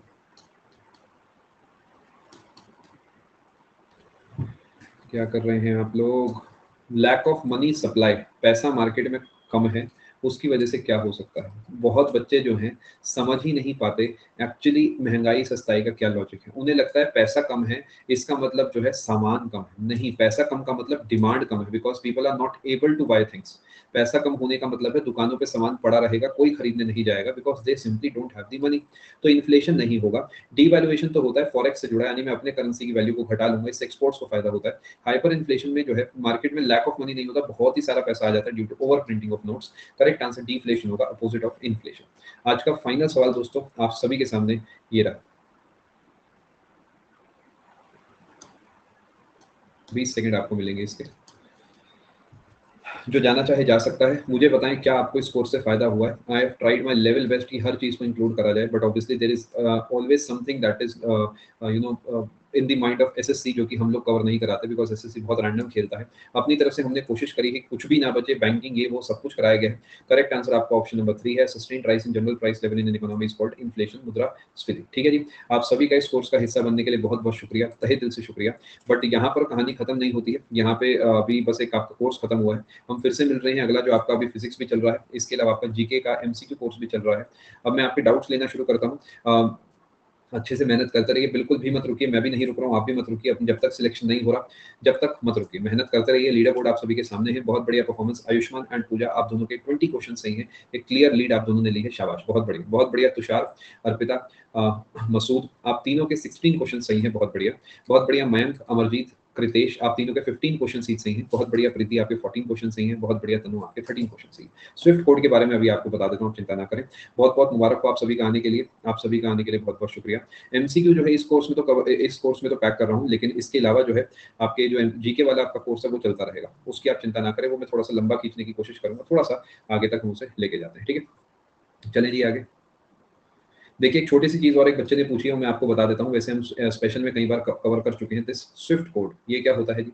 जैसे अभी तक हमने आईएफएस, ये जाने से पहले आप चाहें तो सुन के जा सकते हैं। देखिए जब जब भी हम आईएफएससी वगैरह की बात करते हैं, ये पूरा का पूरा आईएफएससी का जो मैटर है वो इंट्रा कंट्री होता है, यानी इंडिया के अंदर होता है। क्या मुझे बताओ किसी भी एनपीसीआई वगैरह है, किसी को भी किसी फ्रांस के किसी बैंक के कोई कोड से कोई मतलब है नहीं, उसे क्या लेना देना है ना। तो स्विफ्ट कोड वहां पे काम करता है जब इंटर कंट्री ट्रांजेक्शन होते हैं। मान लेते हैं मुझे यहाँ से यूएसए पैसा भेजना है, ऐसा कुछ भी है, तो वो जो है अपना स्विफ्ट कोड का वहां पर इस्तेमाल होता है। यानी किसी भी कंट्री की कोई सी भी ब्रांच का कोई लोकेशन वगैरह जो आप स्विफ्ट कोड से निकाल सकते हैं, ये होता है 8 to 11 डिजिट कोड।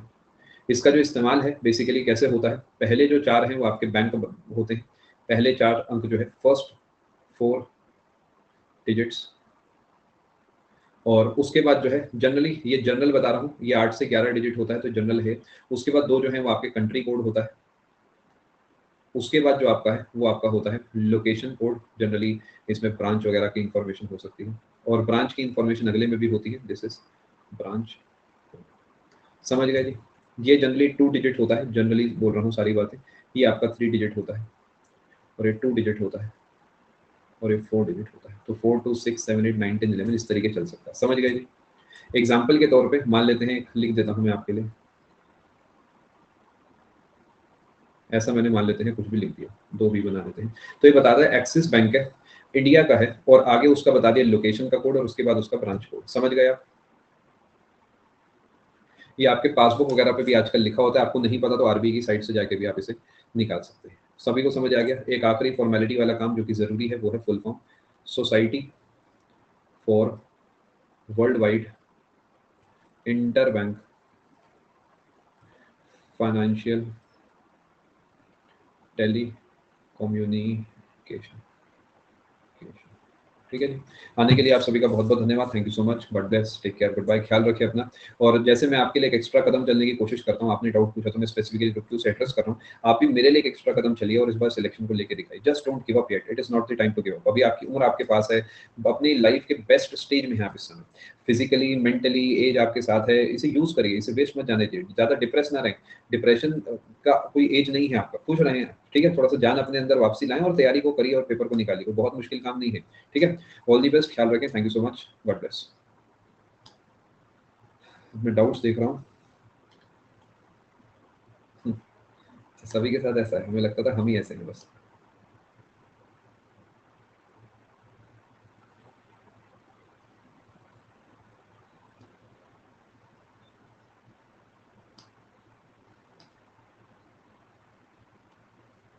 फिर आपको इसे दोबारा भेजना होगा मुझे, क्योंकि विजिबल नहीं है, आपको इसके पार्ट्स करके जो है चैन मुझे भेजना होगा, तभी मैं आपका ये वाला डाउट एड्रेस कर पाऊंगा।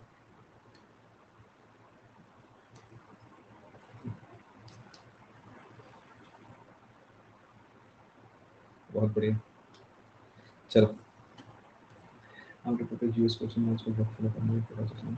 मेरे हिसाब से सिर्फ बैच के नोट्स का रिवीजन करें और साथ में स्पेशल क्लासेस लगाए अविनाश, जो कि 7 बजे मैं लेता हूँ, हफ्ते में 3 क्लासेस, मंडे ट्यूसडे वेडनेसडे को लेता हूँ, ये लगाएं, मेरे हिसाब से काफ़ी होगा, ठीक है। बुक बुक आपको कोई नहीं खरीदनी है। जीएस का थ्योरी कोर्स जो है आपका 15 जून से स्टार्ट होगा, इसे आप लगाएं, एक सिरे से दूसरे सिरे तक मेरे साथ चले। सेम मैथ्स का कोर्स जो है निखिल सर के आ रहे हैं, वो आप लगा सकते हैं। मेरे रिकॉर्डेड भी ऑलरेडी कोर्सेज अवेलेबल हैं, बट आप नए कोर्सेज लगाना चाहें तो आप जो है निखिल सर के कोर्सेज लगा सकते हैं। कोई किताब अभी के लिए नहीं खरीदनी, ठीक है। आपको जीएस की अगर मैं आपसे बात करता हूँ, सिर्फ कोर्स लगाना है, थ्योरी का प्रैक्टिस करनी है स्पेशल में, उसके अलावा कुछ नहीं। बिल्कुल मेहनत कर रहे हैं, थोड़े नहीं, आप काफ़ी आगे बढ़ रहे हैं आयुष्मान, बट एक बात ध्यान रखना, जीवन की सीख है, जब कामयाबी एकदम आती जा रही हो तो गर्दन नीचे ही रहनी चाहिए, because you need to be humble also, है ना। जैसे अब एक लेवल निकल गया तो दूसरा निकालो, तीसरा निकालो, पेपर निकालो, ज्वाइन करो, दूसरा पेपर दो, मतलब जब तक 30-35 के नहीं हो जाते, जब तक गवर्नमेंट एजेंसी खुद हाथ नहीं जोड़ देती कि अब तुम नहीं आ सकते, तब तक कदम चढ़ते जाओ। ये नहीं कि मैं टीए बन गया और मैं खुश हो गया, टीए बन गए बहुत बहुत मुबारक हो, लेकिन इंस्पेक्टर बनो, इंस्पेक्टर बन गए बहुत बहुत मुबारक हो, एसी की यूपीएससी दो, यूपीएससी में आईआरएस निकाल के एसी बनने की कोशिश करो। रुकना नहीं है अपने को जब तक एज अपने पास है, ठीक है। All the best.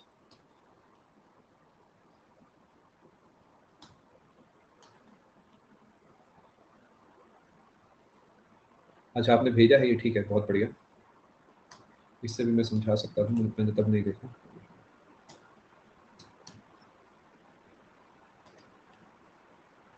Sir custom duty permission देता है, आप अपना सामान मेरे कंट्री में सेल कर सकते हो, या भी हो सकता है, एक बार आप थोड़ा सा इसे प्लीज मुझे एक्सप्लेन करें, या भी हो सकता है तो मैं आपका डाउट लेता हूँ, जब तक मैं अनमोल का डाउट ले रहा हूँ, जो जाना चाहे जा सकता है।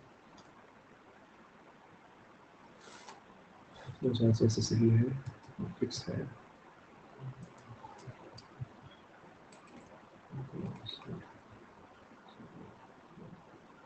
अरे कोई बात नहीं,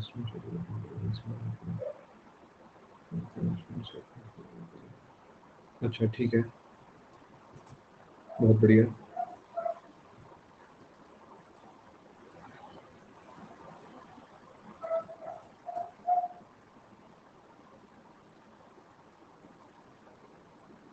देखिए, सबसे पहले मेरे हिसाब से आपको पूरा पुश करना चाहिए इस पेपर को निकालने में।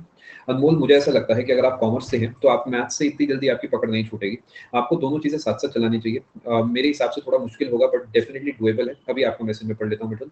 मेरे हिसाब से आपको दोनों चीज़ें साथ में लेके चलनी चाहिए, बिकॉज़ अगर ऐसा आपने कर लिया तो विक्ट्री है आपकी। आप अपने स्टेट में होंगे, जिस टाइप की नौकरी आपको पसंद है वो आप कर रहे होंगे, तो definitely give it a try.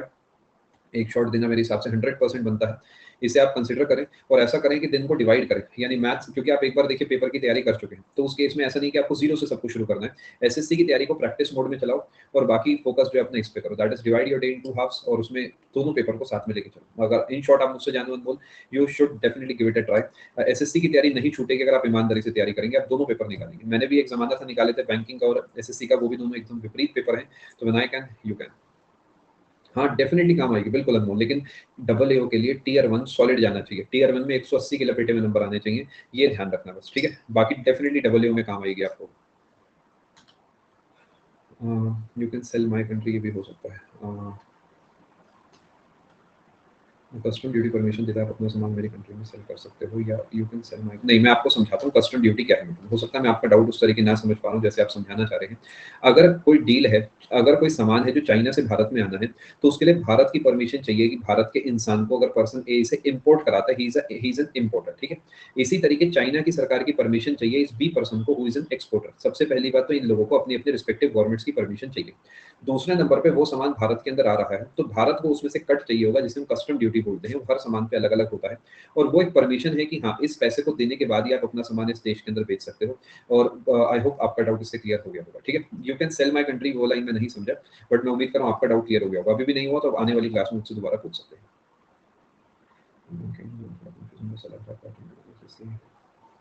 कोई बात नहीं, देखिए आयुष्मान, हम काफ़ी क्लोज हैं अब तो पेपर के। सीएचएसएल तो ऐसा देना कि क्लियर हो ही जाए, मतलब ये हर हाल में होना चाहिए। पिछली बार की गलतियाँ इसमें नहीं होनी चाहिए। पिछली बार आपका स्कोर जो है शायद 130 140 के आसपास ऐसा कुछ है ना? उसके अंदर कम से कम 20 नंबर आपके, कितना स्कोर है आपका सीजीएल के आंसर की के हिसाब से? 125। तो ये स्कोर सबसे पहले सीएचएसएल का 150 प्लस जाना चाहिए। ऑब्वियसली शिफ्ट पे डिपेंड करता है, बहुत फैक्टर्स पे डिपेंड करता है, बट एज ऑफ नाउ आपको, क्योंकि 2 महीने एडिशनल मिले हैं, आपको मई मिला है आधा, जून मिला है पूरा, तो इसे आपने सॉरी आपको अप्रैल मिला है थोड़ा बहुत, उसके बाद मई भी आपको मिला है। आई होप आपने इसे यूज करा होगा। सबसे पहले सीएचएसएल में हम लोग क्या करेंगे, टारगेट करेंगे 150 प्लस, 160 170 जो भी आ पाए। उसके बाद अपना दूसरा पेपर देने जाएंगे। एवरेज परफॉर्म करके नहीं आएंगे दोनों में, क्लियर प्रायोरिटी सेट कर लो सीएचएसएल को मेरे हिसाब से, क्योंकि वो बैंकिंग का है तो एकदम दो चार दिन में क्या ही कर लोगे। तो अभी के लिए सीएचएसएल प्रायोरिटी नंबर 1। जब 3 तारीख को आ जाओ तो आराम मत करना। 5 तारीख के बारे में जो बेसिक फॉर्मूलेज हैं या थ्योरी है या वॉटेवर जो भी आप पढ़ना चाहते हो पढ़ के चले जाना, फिर जो होगा देखी जाएगी। यानी सीएचएसएल 100% निकालना है, ईएसआईसी जो है 99% निकालना है, ठीक है। चलिए ऑल दी बेस्ट, बाकी घबराए नहीं, ऊपर वाला अपने आप संभाल लेगा। चलिए, thank you so much, God bless, take care, good bye. Elasticity of demand क्या होती है? इलास्टिसिटी ऑफ डिमांड का मतलब है कि प्राइस के कितना चेंज होने पर जो डिमांड है मार्केट की वो कितना चेंज होती है। कुछ चीज़ों की इलास्टिसिटी ऑफ डिमांड जो है वो जीरो होती है, जैसे कि मेडिसिन। श्वेता, मेडिसिन मुझे बताओ, अगर महंगी हो गई तो क्या मेडिसिन लोग खाना बंद कर देंगे? नहीं। जैसे हम मार्केट से डोलो खरीदने जाते हैं तो आप रेट पे इतना ध्यान नहीं देते कि अगर 2 रुपए की एक है तो भी दे दो, 20 रुपए की एक है तो भी दे दो, है ना? ये है इन इलास्टिक। जैसे कि प्राइस चेंज होने पर डिमांड पे कोई असर नहीं हुआ, इसे बोलते हैं इन इलास्टिक डिमांड, यानी डिमांड है ही है। बदले में अगर आप ऐसी कोई चीज़ खरीदते हो जो कि बहुत एक्सपेंसिव है, जिसकी नीड आपको कुछ भी खास नहीं है, जैसे कि for example a pair of jeans has more elasticity of demand than a medicine, than a piece of medicine, than a medicine dose। समझ गए? ये मैंने आपको बहुत सरल भाषा में श्वेता समझाया है। आप एक बार कोर्स को देखेंगे तो इसमें मैंने कम से कम एक पूरा सेशन लिया है इसी पे, जिसमें सारे ग्राफ्स, फॉर्मूलाज, 0 1 1 से ज़्यादा, इन्फिनिटी 1 से कम, ये सब कुछ समझाया। आप उसे देखना। अगर आपको समझ में नहीं आता तो आप आने वाली किसी क्लास में मुझसे दोबारा मिलना, सेम डाउट भेजना, किसी भी कोर्स में, किसी भी क्लास में। ऐसा कुछ नहीं कि इकोनॉमिक्स खत्म हो गया तो आप मुझसे बात नहीं कर सकते। Any course, any class, I will take your doubt at that point, okay. बाकी ऑल दी बेस्ट आप सभी को, आने के लिए आप सभी का बहुत बहुत शुक्रिया। मिलते हैं आप सभी से जीके एमसीक्यू क्लास में और फिजिक्स क्लास में। Thank you so much, God bless, take care, bye, thank you. सभी के डाउट्स ले लिए गए हैं, सभी के जो है रेज हैंड ले लिए गए हैं जो कि आज थे नहीं। आप सभी का आने के लिए बहुत बहुत शुक्रिया, ठीक है। ऑल दी बेस्ट, घबराएं नहीं, ऊपर वाला सब संभाल लेगा। Thank you so much, all the best.